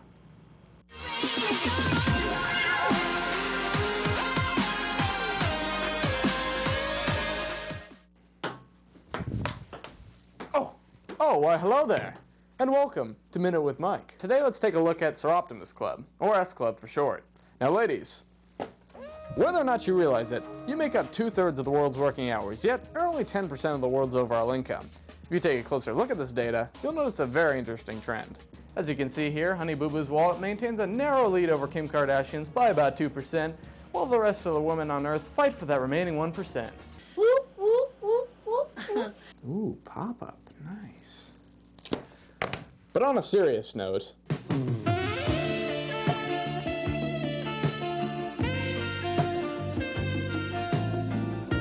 ladies, do you really want these women to be setting the standard for you in society? Well, they do have money, but no. Take a minute. Think about the many strong, independent women that have laid the foundation for your success in society. Women like Rosa Parks, Hillary Clinton, Oprah Winfrey, Miss Evans. Wait, what? And many more have given you the opportunity to make a name for yourself in the modern day world. So, how does this all relate to S Club? Elementary, my dear Oprah. Sir Optimus means best for women, and that's exactly what the organization strives to achieve. Isn't that right, Holly? That's one smart pug. Now, through volunteer community service at the local level, young ladies like yourselves have provided mammograms to low-income women, renovated domestic violence shelters, and ultimately inspired future generations of prosperity and equality for women through their involvements in S Club. Make a difference, inspire a revolution, and come to S Club every other Wednesday after school. See Miss Banks for more information. Ladies, gentlemen, in an ever-changing society, I think it's about time we realize what the world would be like if it were actually ruled by women. If the world were ruled by women, there would be no wars, just a bunch of nations not talking to each other. I've been Mike Brothers saying, this has definitely not been a minute long. We hope you enjoyed this look back on some of the best work done in SKHS Video Production last year. And all of us in the video program plan to make this year bigger and better. Thanks for watching and enjoy the rest of the game.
Welcome back to South Kitsap High School at Joe Nobles Field for this first home game for the South Kitsap Wolves here in the 2013 high school football season. And as we get ready to go to this second half, South Kitsap has a little bit of work to do down to the Newport Knights, 21-7. I'm the Dr. Doc Parr from West Sound TV, joined by Kitty Campagna and Curtis Keep from the South Kitsap High School Video Production Program. And Kitty, that was a kind of a rough first half for South Kitsap. Well, it is Friday the 13th, and so maybe the Wolves are having a little bit of difficulty with the bad luck so far, but you see a lot of potential on both defense and offense, but at the moment it is the Newport team that has just persevered and done a little better job. Now, Curtis, you worked with Coach Canton. Correct. And, in the locker room, is he one of those guys that yells and screams, or is he a good, straightforward, this is what we need to do, gentlemen? He's both. Okay. He will yell and yell for a while, and then, you know, he'll be serious and he'll just tell you, you know, he probably said, defense, you got to stop allowing those rushing yards. Offense, we got to start catching more. We got to start blocking, get low and block. You know, Cooper Canton's 5'11", he's got tall linemen blocking, so sometimes he can't exactly see everywhere. I know we had that issue in junior high, but, you know, I think he has very inspirational halftime speeches, and so I think they're going to come out really fighting, and it should be a good second half. And carrying that South Kitsap banner, getting the crowd up and going. Now, actually, this is really only the first week or two of school here for you guys. Yes. We actually started school last Wednesday, and so this was our first full week of school. Well, and I had seen where South had actually even petitioned for an extra day of practice because they ended up with that Thursday night game last week. Right. So it's so bizarre. These guys really haven't been practicing that long, and they come out here and expected to be able to run these offenses and to do the defense as the coach expects. Well, they did a lot of summer training.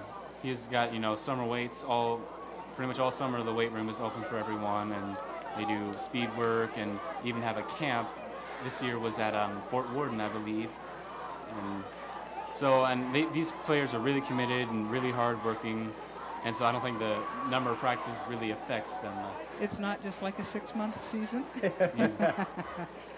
So I did promise that I would come up with the names of the officials out there. Our referee, the gentleman in the white hat, is Steve Green. Umpire Tracy Hillman. Linesman Nick Bartow.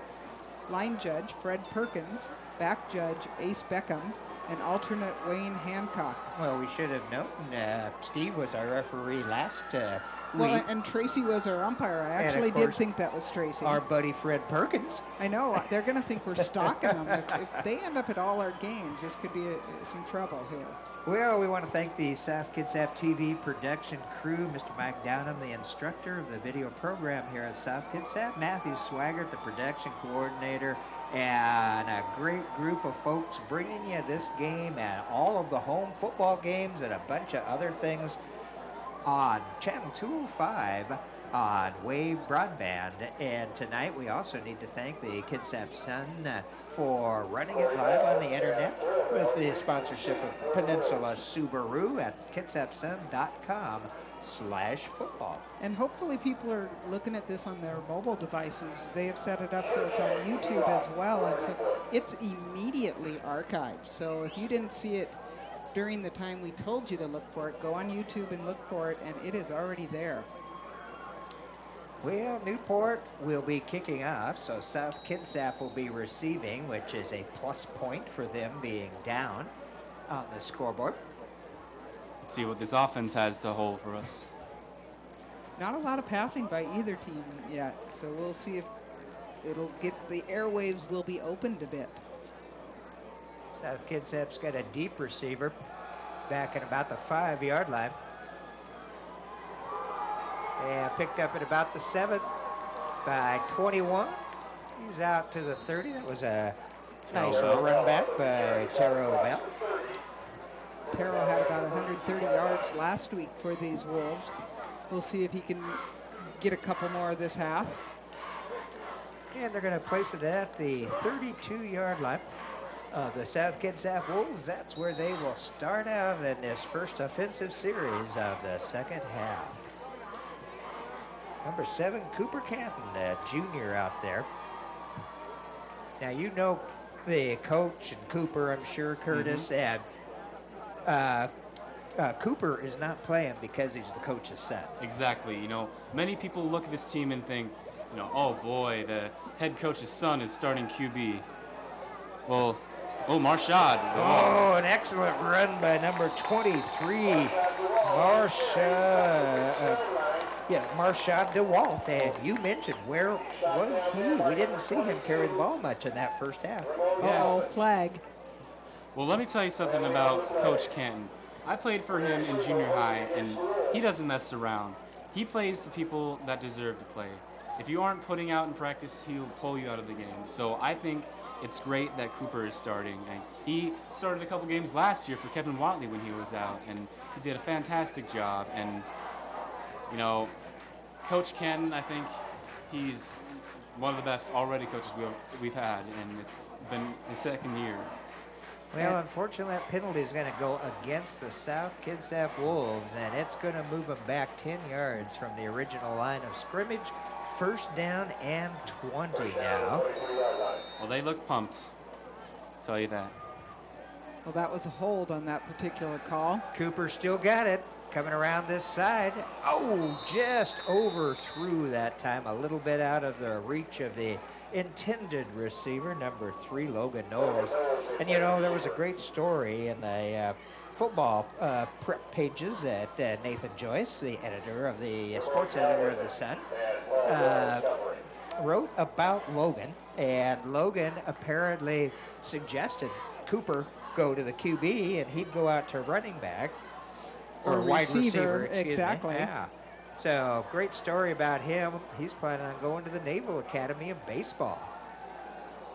Oh, ball is caught this time. Out to and it's loose. And I think South Kitsap's going to get the possession.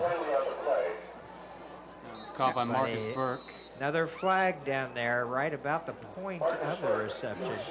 Now that may have been actually just to mark where the fumble occurred, but we'll find out. Really nice job by the camera people finding the guy in the white hat so we can find out what's happening out here. Yeah, we only have 3 cameras out there, whereas the NFL has like 10. And the sky cam. Or like and about 35 for Sunday night football. Oh. Defensive penalty. Yeah, it's going to go against Newport. Leave helmet to helmet? That is correct. Helmet to helmet. And that might make up a lot of that Refs yardage. all over the country are really stepping up on helmet to helmet. As you've seen from the NFL, it's a very serious issue. Well, the concussion issue is what they're looking at so much, and it starts at Pee-wees. They are always very aware of that.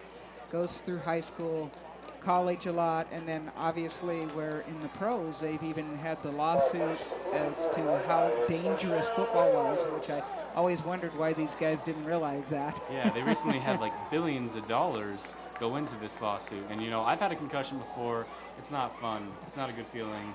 And former South Kitsap coach and state champion Ed Ed Fisher. Fisher involved heavily in the testing procedures and recertification for helmets from high school up to the pros.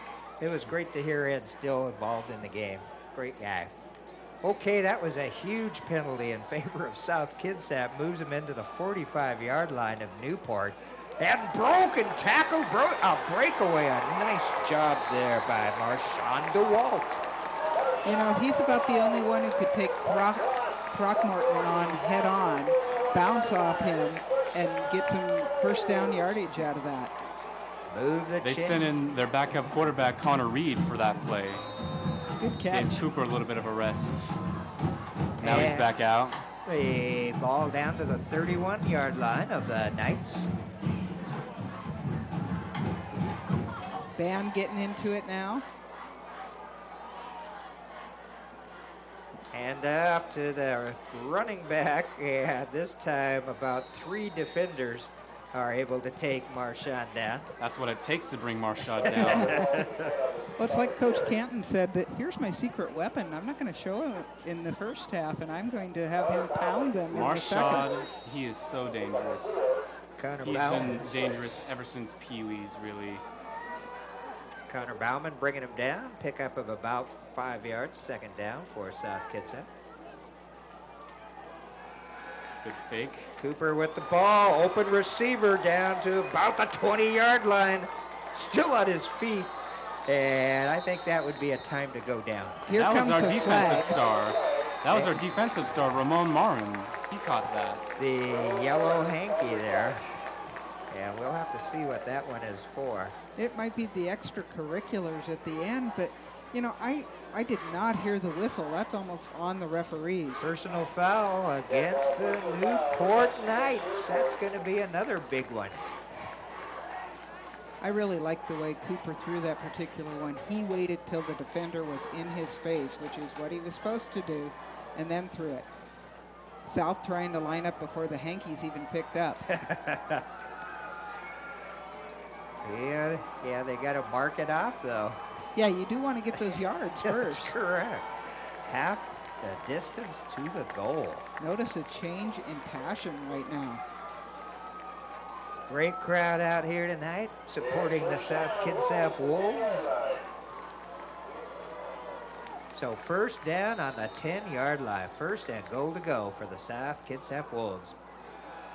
And after the second back, he'll pick up a couple on that. They are right in front of our window now. This is great. That was Bell, I believe. This is where all the action will be for the next quarter. or so the South Kitsap Wolves hope. Ball placed on the 5-yard line, 2nd down.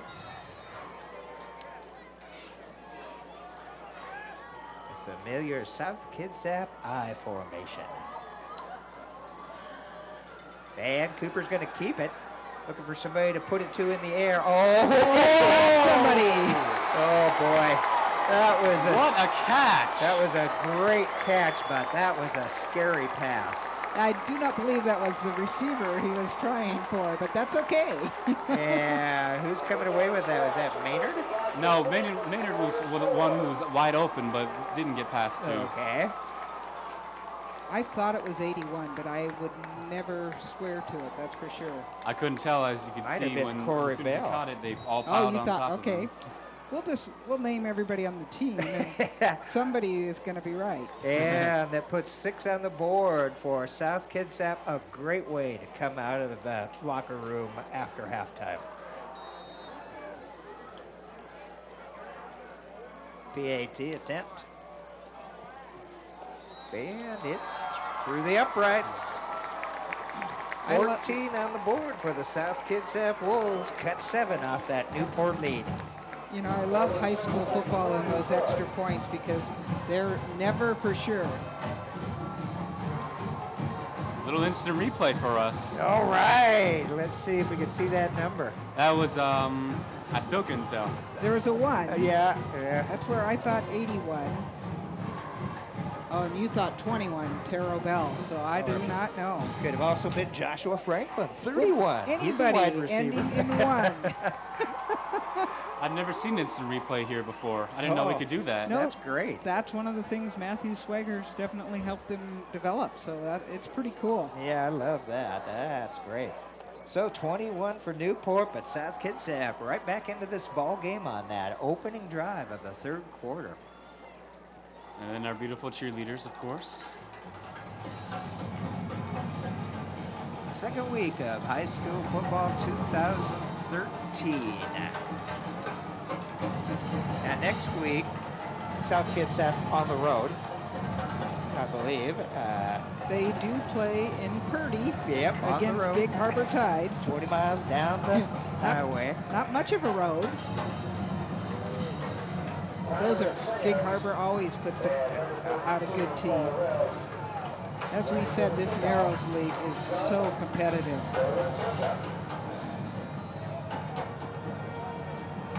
Yeah, and there's the kickoff. Flag, nope, don't run her back. Might have been offsides. Flag was way over on that far sideline over there. Yeah, one of your sideline judges. Well, it does look like an offside penalty against South Kitsap, so they'll re-kick it 5 yards back. That was interesting. The sideline judge came out and showed us what it was, so that if the camera is on the guy in the white hat, they weren't getting the answers. They were doing the right stuff. But he's all the way down here, almost at the other goal line. 32-7 back there for the Knights. 32 is Paul Wells, 7 Tyreen Sams. And they're standing on their own 25-yard line.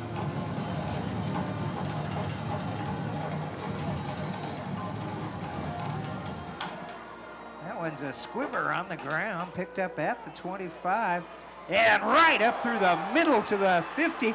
And it's going to be tough for anybody to catch Paul Wells. No, that was number 7, Doc. Oh, was it? That was Tyron Sams. And that was Sams. Yep, you are correct.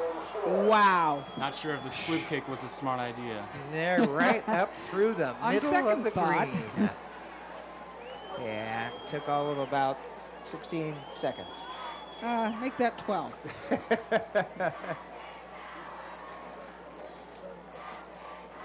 Boy, what a run by Sams right there. And so once again, the Newport Knights answered the South Kitsap Wolves. Ball is down for a PAT. It's good. think It's we're going to be a bringing you a 28-14 lead for the Knights over our South Kitsap Wolves. attempting to bring a replay of that beautiful. Here's the replay of that squib kick picked up by Sams right there, and boom, he's through the defense, and he is quick enough that nobody's going to catch him on the South Kitsap team.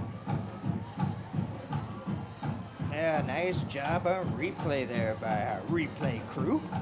And that was a sophomore, Tyron Sams. Boy, I don't know their track history, but that he had a whole different gear than anybody else out there. Only a sophomore. Yeah, Kyle Carpenter had a beat on him, but not very long. He didn't have enough of an angle to get to him. So up by 14 once again, just after the South Kitsap Wolves put a 7 on the board. So you look at that kick where it was the offsides, think, oh, that's no big deal. Well, we don't know what would have happened on that particular one, but they had done a normal kick as opposed to the squib kick. And so it's amazing what little things can change a game. One thing I've noticed about Newport this game is they are really capitalizing off of South's mistakes. All these penalties really are starting to bite them. Well, Newport too had quite a few penalties, but they seem to have overcome those. So you're seeing qualities of a well-coached team. This team was 7-4 last year, made it to the playoffs. They are looking to do at least that again this year. Oh, deep down at about the 1 yard line. That was an excellent kick, and not a whole lot of room for Bell. He's going to be tackled inside the South 10-yard line. So again, the difference that the kicking game is making just on this particular play. That was such a well-kicked ball. Now South has the whole field to drive. 9 minutes, 5 seconds left to go in this third quarter. Now, at the beginning of the game, there was not much of a wind, and so I'm not really able to tell by flags or anything else as to, it doesn't look like a whole lot out there. I don't think so. That was just all leg is what that was. And once he got through the main line of defense, that was the real key on that one. And fighting for some yardage. Good job there to pick up some yards. That's DeWalt once again. A lot of people would like to have a fullback with those dimensions. Marshad may be a really big person, but if you give him room to run, he can sprint so dang fast. Yeah, South Kitsap needs their own beast.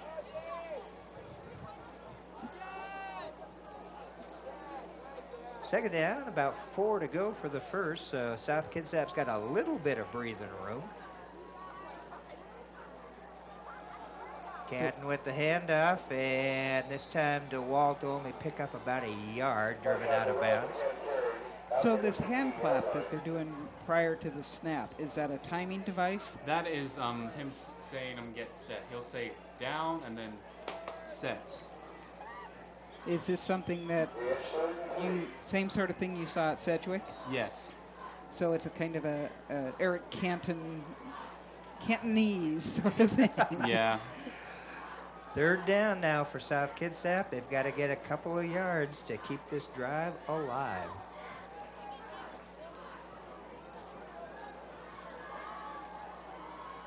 Oh, a little bit of hesitation, but that may, well, it's not going to, we'll have to see where they place it. It's very close to a first down. But no, they're going to say about a yard, half yard short. Fourth down for South Kitsap. And that deep in their own territory, it looks like they're going to have to kick away. Yeah, I was impressed by the running back, though, because he did do a nice little hesitation and got more yardage than I thought he was going to get. Little bit of a shaky handoff on that one. But like I said, it might have been for the better. Might have actually given him a yard or two. Okay, South Kitsap will have to kick away. Cooper Canton back there. See if they're avoiding. Nope, that's number 7 again. And now that one was I would say a fair catch call. I thought so. But I can see where they couldn't have seen it, and I like that they didn't call anything. Yeah. Although the guy kind of grabbed him, he didn't throw him to the ground. And you'll notice in the pros, they require them to get their hand up above their head and wave it. And it has to be like way before they get the ball, too. Yep. He didn't have a lot of time on this one. If we were to have done hang time on that particular punt, it wouldn't have been many seconds. Well, the Newport Knights will take over in South Kitsap territory at about the 47-yard line.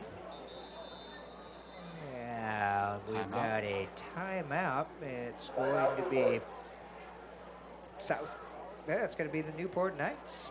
And the ball placed, looks like just about the 47-yard line of South Kitsap.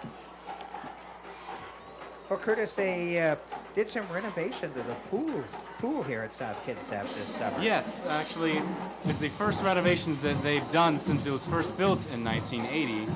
They worked on it for about a month to make it meet new state and federal laws. It cost like over $250,000 actually to install new drain covers and a removable wall, new paint job, and diving boards. And so it's going to be a lot safer, a lot better looking, and more efficient.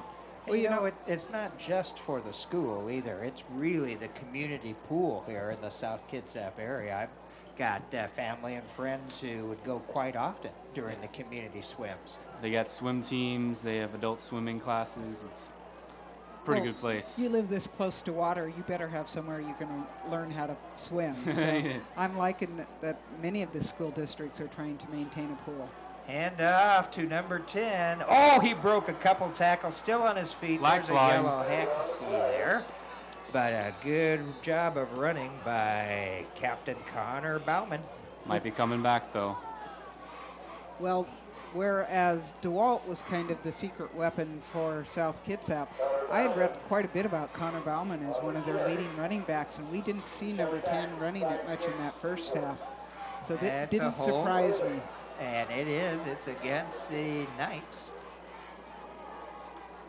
And our psychic Curtis is correct. It will be coming back. Kyle Carpenter called up to the referees to ask what South Kitsap wants to do. Now, I believe this is from the point of the foul. We'll move them back 10.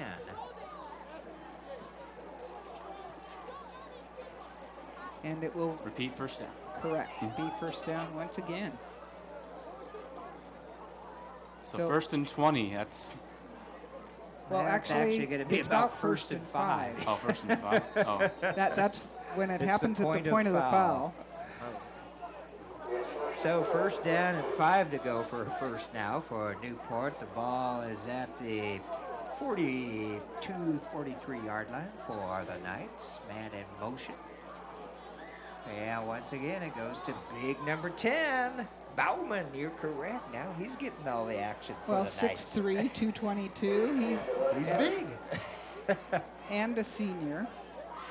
Yeah, I saw some good numbers on him from previous years, so I was kind of surprised that I hadn't seen his name. He rushed for 1,338 yards last year, 14 TDs, averaging over 10 yards per carry. That's pretty good stats. They say it's listed as a fullback, but pretty darn speedy to go with his size. Second down now for the Knights, and a couple of yards to go for that first. Man goes in motion, and the ball goes again to Bauman. And he's taken tacklers with him, finally pulled down, hanging on for a few yards there was a South Kitsap defender. We talked about the way Wells and Chizubuku were almost clones. They're the smaller runner, 5'8" to 5'10", about 150 pounds. Suddenly you have this guy who's over 6 foot and 220. How do you bring him down? And, you know, of course, besides football here in the fall, you have girls soccer and volleyball. And cross country. Cross country, correct. Girls That's right. swim. So there's a whole bunch of activities going on here during the fall season. And all these teams actually recently attended a sportsmanship conference. So they all kind of learned the importance of good sportsmanship. And, you know, I know a lot of these players on this team, they're all very humble and, you know, they'll play very competitively, but at the end of the game, they'll show some nice sportsmanship, shake hands, and call it a good game. So do you know where that conference was or who held that? It was just held, I think, by the athletic director. I didn't actually go to it, but... So it was in-house. Yes. And I like that idea, making sure that the kids are understanding that there's more to playing high school sports than being big man on campus. And that first carry by the Knights picked up about 8 yards, second down, and about 8 to go. 4:52 left here in this third period.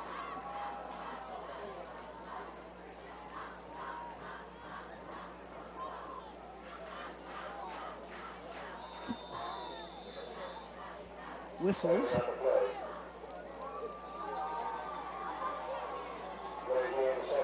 Yeah, it looks like a delay of game.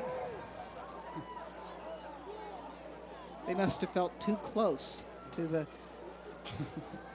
first down. They wanted a little more of a challenge in this particular one. That'll move them back 5. Well, they do have a new quarterback out there for the Knights.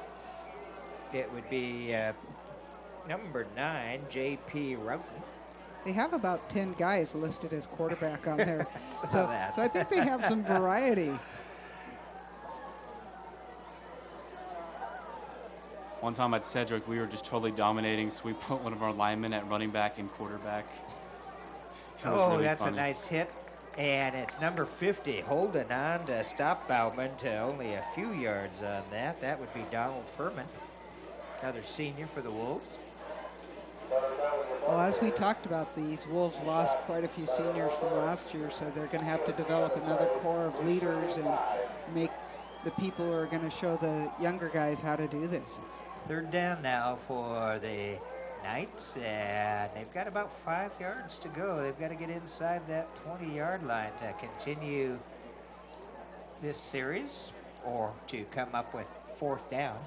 Clock keeps moving. 3:33 left here in the third. Roughton under center. Man in motion. And this time the handoff goes to... I think that was Wells. Yeah, it was Wells, and a nice stop. Let's see if it's... Yep, it's going to be 4th down. Good Excellent stop. job by the Wolves. See if they on go that. for it again, though. Well, this one, Good yeah, point. 4th down, a couple of yards to go, and you're in that position where unless you got a fairly good field goal kicker, you might as well. Yeah, it's certainly not worth punting at this point. No, yeah, and you're gonna, even if you don't make the 4th down, you're gonna, South Kitsap's gonna be pretty deep in their own territory to start out. Ball on the 20, so you're certainly correct, Doc.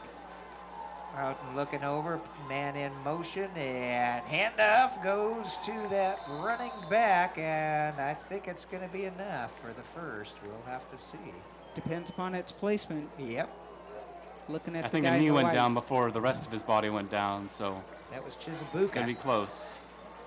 Chains have moved. Yep, and they put up that first marker, the man in the white hat, Mr. Steve Green. And 1st down, Knights. J.P. Roughton out there. Yeah, that one is going to pick up a little bit of yardage, I believe. Looks like we have an injured. Oh, he's A up. yard or two. Maybe just a tired defender, number 54 getting up there. That's Tyler Ludlow. Well, and this Newport Knight team, they've got a few people to go to on that Don't they? very same basic run. Yeah, they keep pattern. changing their personnel, and I'm not seeing a lot of in and out on the South Kitsap side. They just took Tyler Ludlow out, so he Yeah, might have yeah. been hurting a little bit. A couple of yards on that 1st down. 28 Wells in motion. Pass play. Maybe. Yeah, and it's a pass play that, was Almost picked off. almost into the hands of South Kitsap defenders. That would have been a great break for the Wolves. There was 5 people on that. I don't see how they didn't get it. It was the old tip drill. Went through off the hands of the intended receiver. So 3rd down now and about 8 yards to go. The Knights can get a 1st down without putting the ball in the end zone. They've got to get down to about the 7-yard line. 3rd down. 28 goes in motion. It's a pitch back to him. That was a kind of scary pitch back. Oh, he's I think gonna have the 1st down. Yeah. Well, we'll have to again see exactly where they place it. That is a brave play. That sure was. That pitch back, man. He fired that pitch back. If 28 was in full speed when he caught it too. Yeah, we're gonna looks like we may have the chains out. He just knew he would be right there and just threw it. Yeah, totally a timing Very play. good. Steve Green took the referee's timeout, and they're gonna. Clock is stopped at 1:11 here in the 3rd quarter. And they are gonna take the chains out and check and see here. You know, this is a good thing to do anyway. These are things that you actually need to practice as far as having your chain gang do this right and just First making down. sure. Oh, by the nose of the football. 1st down for the Knights. Had they had the snub-nose football out there tonight, they might have not had that. Oh, man, that was just a few silly millimeters.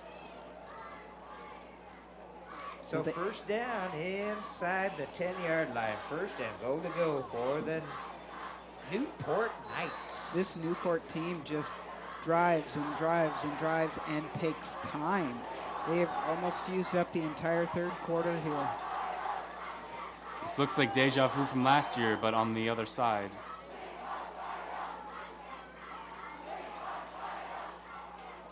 Centio gets the ball, number 28, cuts back up through the middle, and still on. Marshall Duval has it.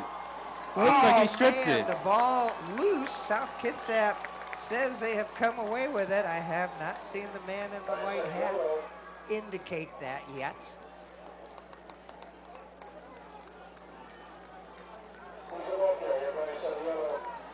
Nope.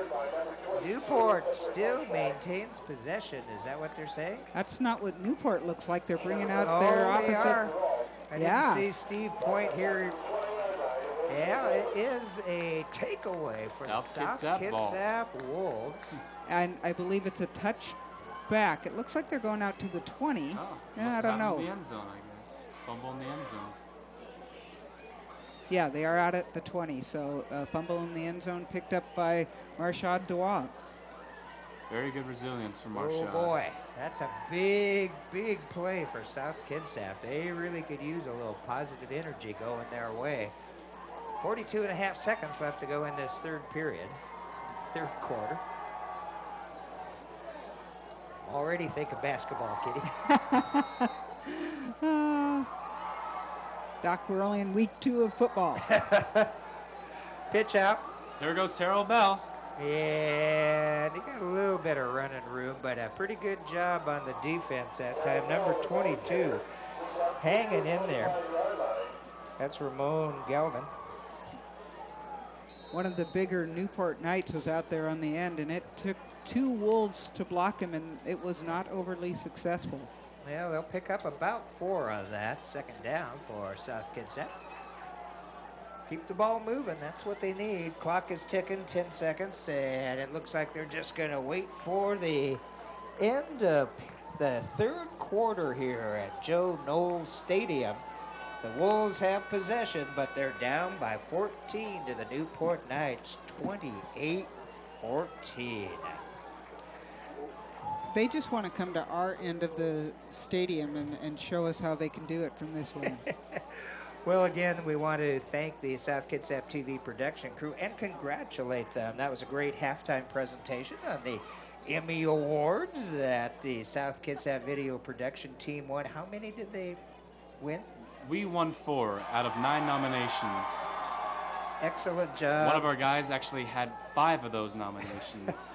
So An excellent job. It's always a pleasure to work with you guys here at South Kitsap and Mike, and we've been working with Mike since the very beginning, and I'm not sure how many years. I believe it was 98, 97, 90. It's been around since I've been alive. Yeah, boy. Oh, man, that make makes us feel both so feel old. pretty old. Oh, my all right. Lord. But anyway, a great program, and multiple, not just these Emmy Awards, but the South Kitsap program has won awards over the years. Just a great program, and been a great pleasure to work with them. Well, and Doc, nowadays, it makes so much sense to have a program like this with the preponderance of video and the things that are out there and doing it right. This is what's very cool. It's not just a camera phone. They're using not overly new equipment, but with the things that they are able to produce out of this is absolutely amazing. And Cooper Canton with a nice handoff and a good run that time by... That's DeWalt. DeWalt. I think the band playing Lady Gaga pumped them up. I could tell you were dancing. It's okay. We'll give that away.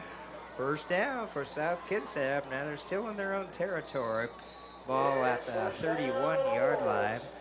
We've just begun the fourth quarter, 11:49. Certainly not an impossibility, only down by 14.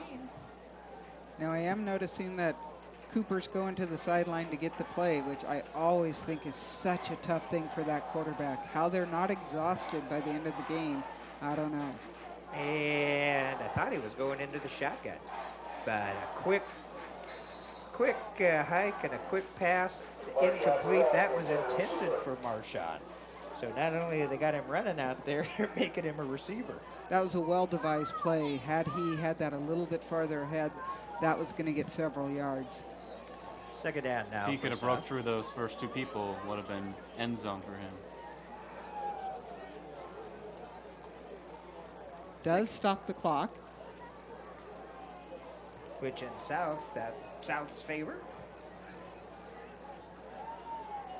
We've got three people split off to this near side. That should be interesting. One man in the backfield. Yeah, that's who gets it, despite the triples over here. The defense was ready for that one. Well, he'll still pick up about 4 on it. Quite often that's a sort of decoy that you run that one way one time and then you use your receivers the next time. And I don't know, is that the first time we've seen a single backfield? It might be, because we've been seeing that I formation most of the time. Third down now for the Wolves. This will be a big play for the offense here. Again, three receivers down to this near side, one split out to the far side, and Mr. DeWalt, the single back. Oh, Cooper has to pull it in and is taken Cooper down. Got pounded. Oh, late hit. Late hit flag. Probably. Yellow hanky out. The initial tackle was made by number 51 out there for the Knights. That's Bennett Long, but we'll have to see what this yellow flag is all about. The second defender kneed him in the face as he was going down. That does sound painful. Personal foul. Oh, they're charging it against the Knights. And it looked like a hit to the head. Yeah, That it was the a knee signal. right in the face. Now, as deep as they boy. are, if it's at the point, I don't know. I think it's an automatic first down. We'll find out. I believe so. Uh-oh, here comes another flag. Oh, and that one was thrown by a official who was over near that Newport sideline. Yeah, possibly heard something that he didn't want to hear. That's one of those where it's against the bench. Yep, and you know, right here is a perfect example of that sportsmanship conference or workshop that team had. South Kitsap has done a very nice job so far tonight, not picking up any unnecessary personals. They're very good at keeping their cool. Even when Cooper gets pounded in the face like that, he's confident that the refs will make the right decision. And it was apparently a warning to the sidelines over there at Newport to stay back. So it's going to be 3rd down now, and a couple of yards to go for the Wolves to keep this drive going. So that was not an automatic first down.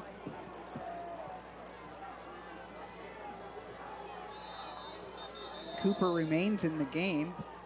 Cooper is a really South tough Kitsap. individual. He's taken some big hits. And Coach wants to be sure everybody is on the same page here. This is a big play for South Kitsap. Yeah, this is a good time to call a timeout. You have to get this first down because too often these Knights have just gotten the ball and running. Whether they score or not, they've been using clock. So we're going to have to see what South Kitsap can do with this opportunity. Also gives Cooper a chance to recuperate. Ha, ha, ha, ha. I love my puns. But it does give him a chance to just kind of get his head back on his shoulders and call the right play.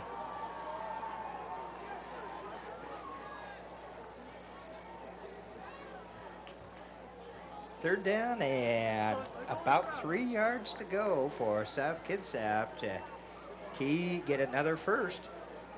Ball is still in South Kitsap territory, 38-yard line. 10-19 remaining in the 4th quarter. Back to the eye, but this time DeWalt's in that fullback position.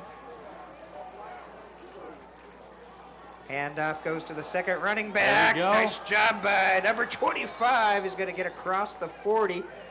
And they're going to give him another yard or so on that. 25, Corey Bell. And that's going to be a first. That was the yardage they needed. That's a second effort you'd love to see in a back. And I think that was designed to go pretty much straight forward. Corey did a great job of turning it outside to get that yardage that they needed. Ball out to about the 41-yard line. South didn't take much time. Got right back up to that line of scrimmage. And off again to Corey Bell. And he'll pick up some more good yardage. Fighting for those yards, man. He sure was, and he's going to get close to midfield. They're going to place it, I believe, at about the 47.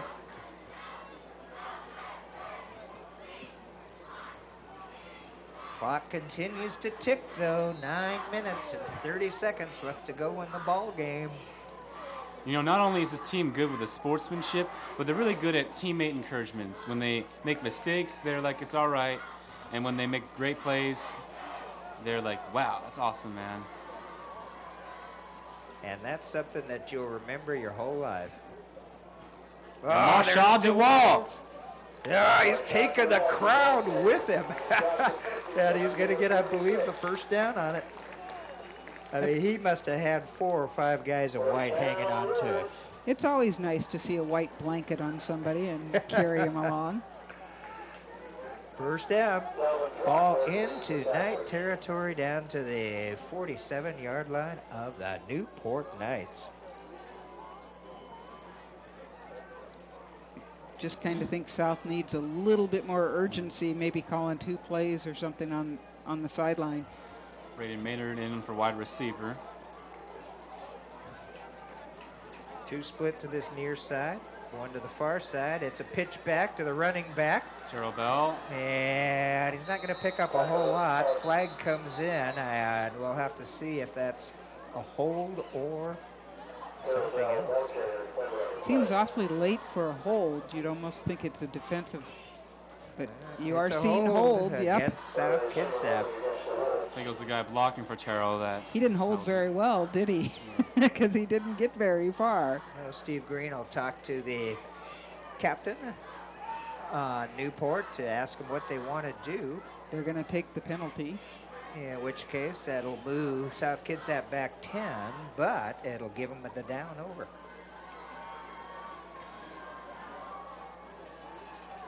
So it'll still be first down, but it'll be 1st and 20. And the ball back in Wolf territory, just inside the 45.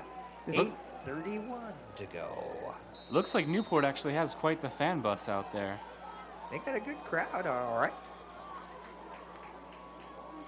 Fake the handoff. Cooper's got it. He's going to the air. He's going deep. Oh, man, what a hit. Helmet to helmet, that's what it looks like to me.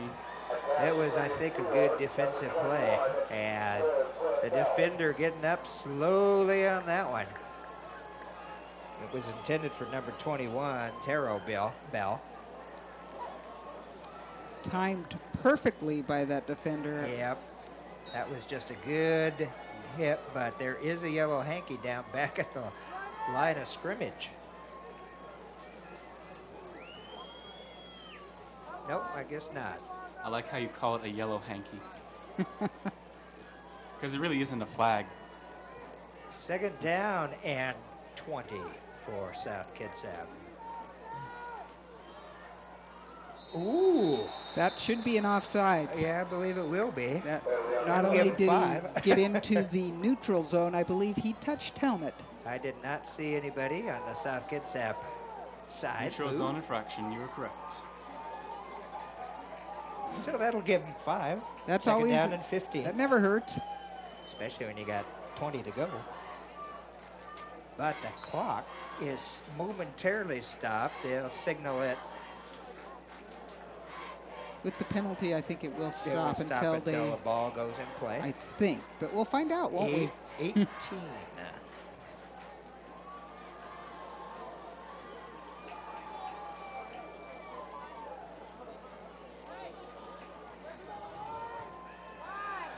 Marcus Burke in there. Nice catch. Oh, beautiful job. Logan Knowles. And Logan Knowles, who has gone from quarterback to wide receiver, got a huge reception there for the South Kitsap Wolves. Excellent pass. Got it over the outstretched arms of one of the defenders who was jumping, and then over the other defender and directly into his receiver's arms. So South Kitsap with a great play, moving the ball deep down into Knight territory in the red zone. First down. Burke in that fullback position. Fake handoff. Cooper's going to the air. Ball's up in the air. Intercepted. There's a flag on the play. Maybe called back. That was in the end zone. Well, and the first person it hit was a Knight. Oh, it's at the 1 yard line, Doc. So they have really poor field position, but certainly not what the Knights wanted to, or what the Wolves wanted to do right there. And again, it's tough to throw into multiple defenders. Well, I like that they had brought in a little bit of the pass game there. Cooper has good trust in his receivers. Well, the Newport Knights with the takeaway, 7:50 left to go in the game. Dangerous spot for them, though. J.P. Roughton still at quarterback, and a good job of defense there by the Knights. Or by the Wolves, excuse me, Logan Knowles with the takedown on that one. Pickup of only about a yard or two.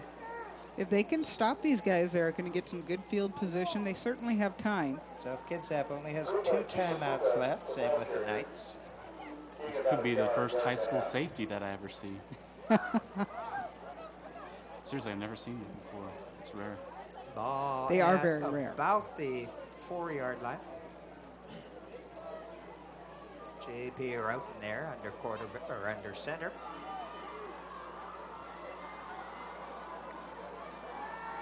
Man goes in motion. It's a handoff. He looks straight upfield. Good job of defense. All over that guy. These quarterbacks, they get down so low. I don't even know how the defenders can see them. They're hidden right behind everybody. And Booker was one of the guys in on that for the Wolves. Third down. He picked up a yard or two, but it's still third down and about 6 to go for the first. South Huge Kitsap play. needs to stop him.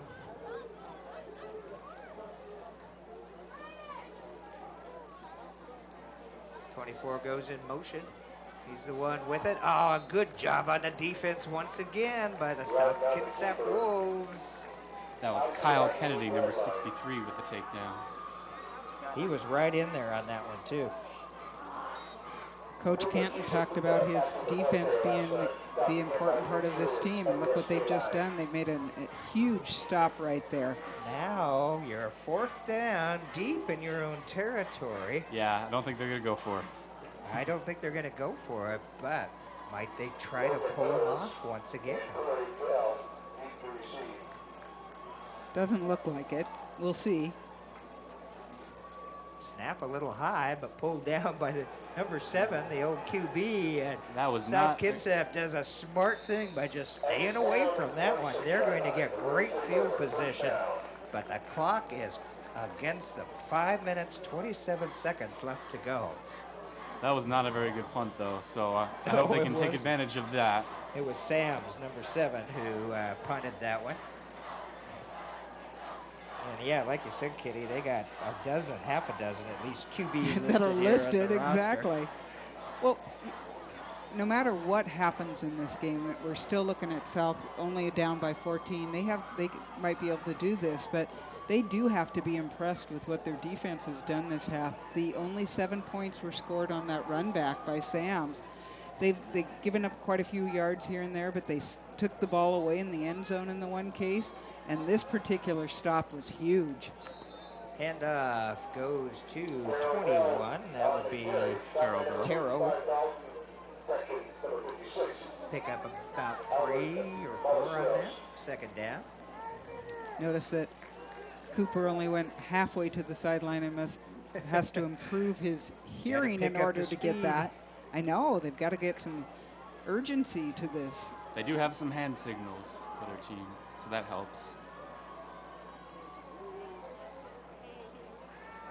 Cooper going to the air. He's got a man coming across, but again, just a little bit behind the intended receiver. That was 80 Marcus Burns. 3rd down for South Kitsap. It does stop the clock. 4:46 to go in the game. South Kitsap down by 14.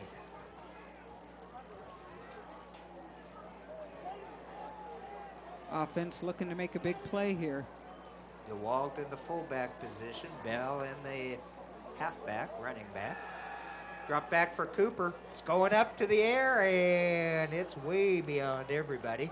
So no possibility of intercept on that one. That does help. Intended That's actually receiver, smart. Braden Maynard.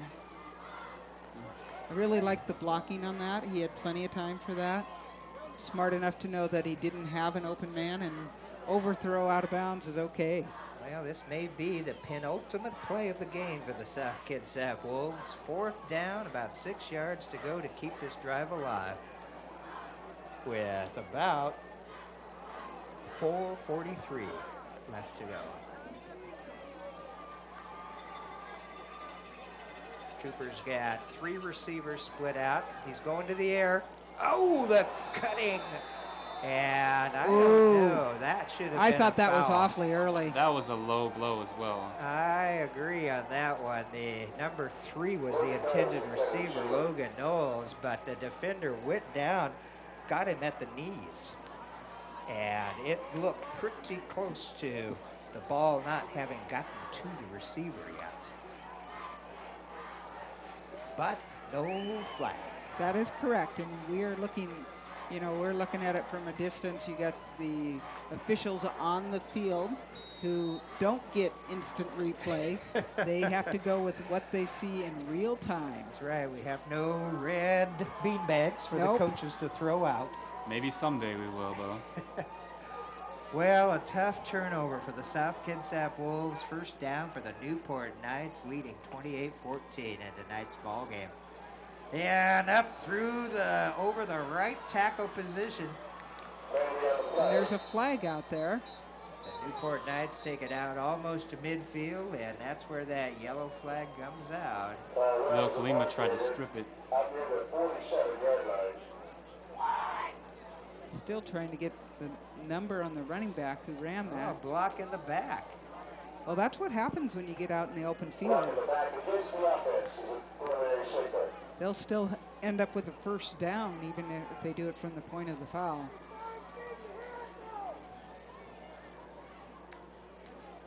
And, of course, at the high school level, they don't tell us the numbers No, and names. the numbers are names of who did it.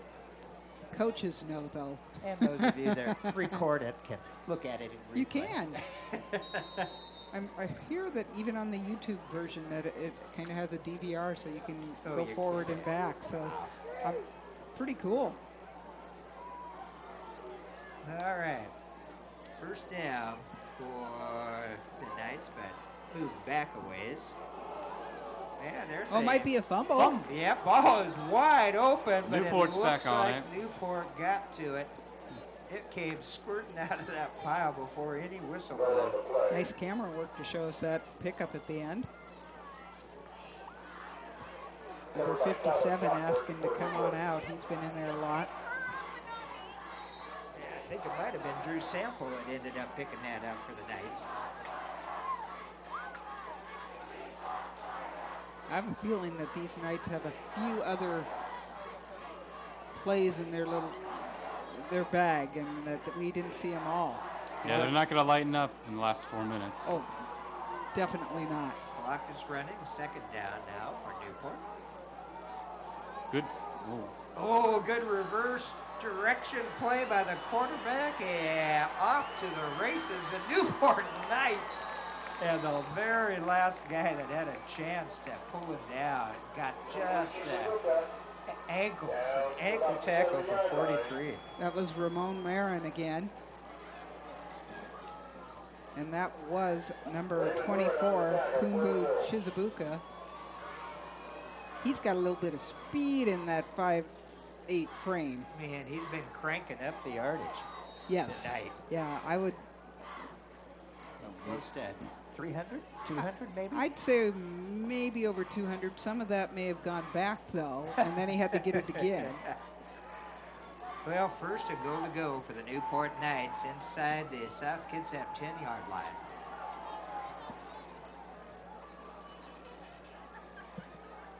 Straight up the middle. And that's going to go in for 4. Another score. Well, haven't seen the hands up yet. Nope, must be just short. Yeah, it looks like it. Yeah, because I didn't ever see any of the officials with the hands up. It looked like he crossed the line, though. I thought so, too. And according to the scoreboard, on about the 3-yard line. because they're doing the kick. He did score. Okay, he did score. I thought so. But we didn't see the raised hands. And the PAT is good. Another 7 on the board for the Newport Knights. 35 to 14 for the South Kitsap Wolves, and 3:12 left in the ball game. This Newport team is dangerous. They have so many different weapons. You know, they came in and threw Connor Bauman at them for a while. That run back by Tyron Sams. The quarterback could run. The couple different ones that they used. They had both Roughton and they had, who was the other one they had Jordan out there? Sandberg, That was the one. number Thank 15. you. Yes, yes. And then the 2 different running backs, Shizubuka and Wells, who had both piled up things.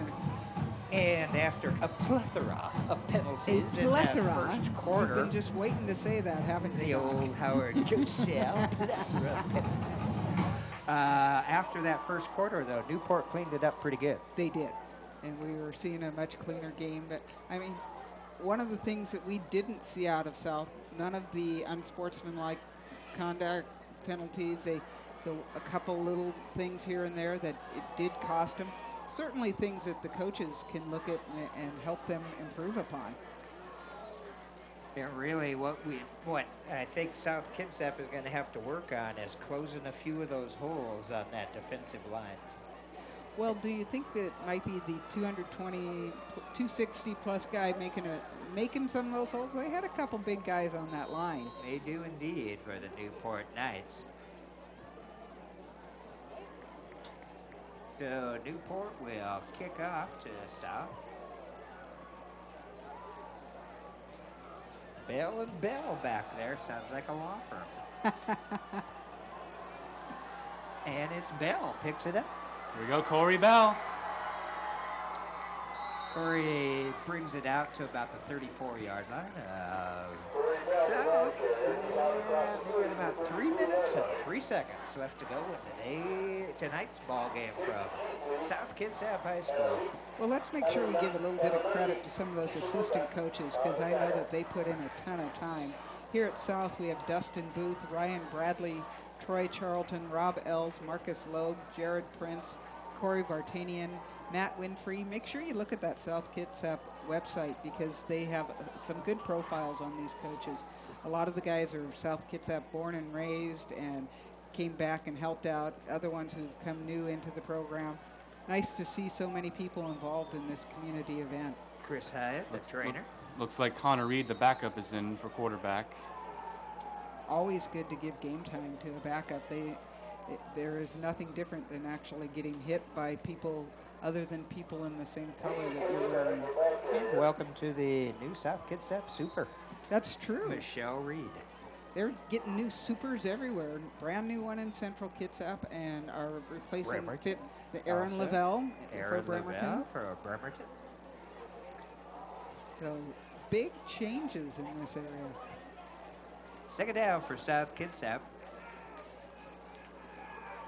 Connor Reed, also a junior, and he'll pitch back to the running back.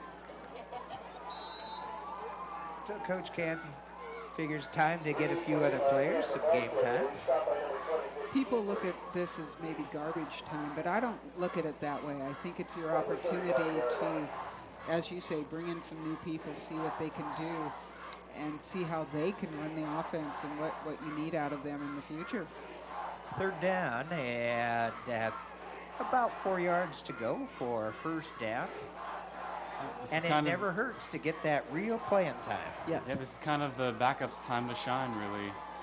Well, they put in so much time doing all the practices and being that scout team, doing all that kind of stuff. They deserve this. Exactly. Pitch back goes to Lil Kalima, and he's going to be dropped for a loss. Tomorrow when people look at the paper, they're going to see that score 35-14, and I don't think that really is indicative of the effort that we saw out of these Wolves. They were in this game till the last couple minutes. So I think they can come out of this with a very positive outlook. This Newport team is good. Well, and unfortunately, it doesn't get easier for South Kitsap. No. Honestly, though, I don't think they've really been playing at their fullest level tonight, but there will be lessons to be learned from this. Nice pass. Great pass and a good reception by Joshua Franklin.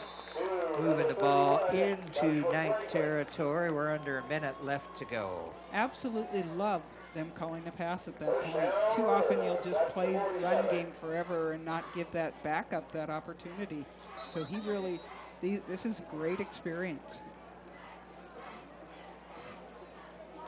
Clock keeps winding.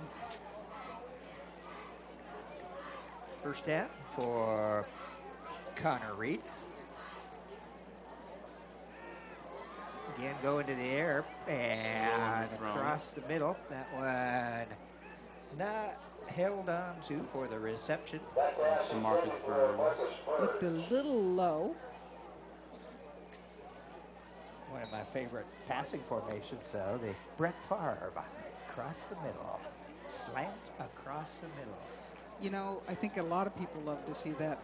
Those receivers who are willing to run that are just as brave as can be, because they know, well, we saw Knowles get that hit on that exact play.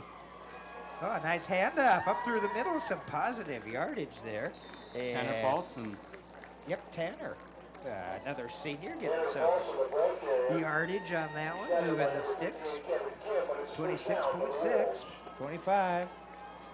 Well, they stop it long enough to move the chains. Yep. And they're winding it. These There guys it are goes. rushing up there trying to get another offensive play off.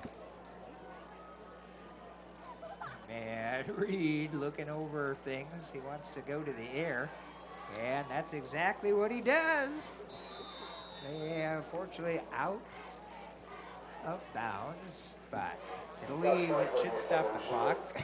It stopped 6 seconds. It No, did. got enough Actually, time for one more 7.9 play. on the thing. Yeah, one more play, I guess. That was one of those where the bump at the line of scrimmage, which is legal, is exactly what kept that play from being successful. Receiver not having enough time to get out underneath that pass. All right, Connor sets his line. Short drop. Again, that pass across the middle. Incomplete, intended for number 80. That would be Marcus Burns. And that took a couple seconds, so they got another opportunity. They got one more. And what is it? Third down. So they might have time for two more. We'll see. Well, and again, trying to run a couple pass plays. Nothing wrong with that.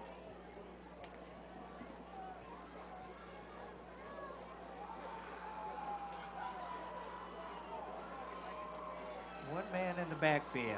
Straight drop back. This is going to be the last play of the game. Quarterback Connor's sneak. going to hang on to it. There we go, oh, Connor. some juking and jiving. Nice running there by Connor for the last play of the ball game. But unfortunately, the Newport Knights come to Port Orchard and this year get the victory.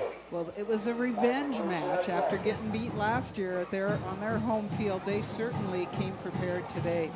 We knew from the beginning how well they were going to play, and we watched them run here and there and everywhere, and then repeat that, with even making up for all those different penalties that they had.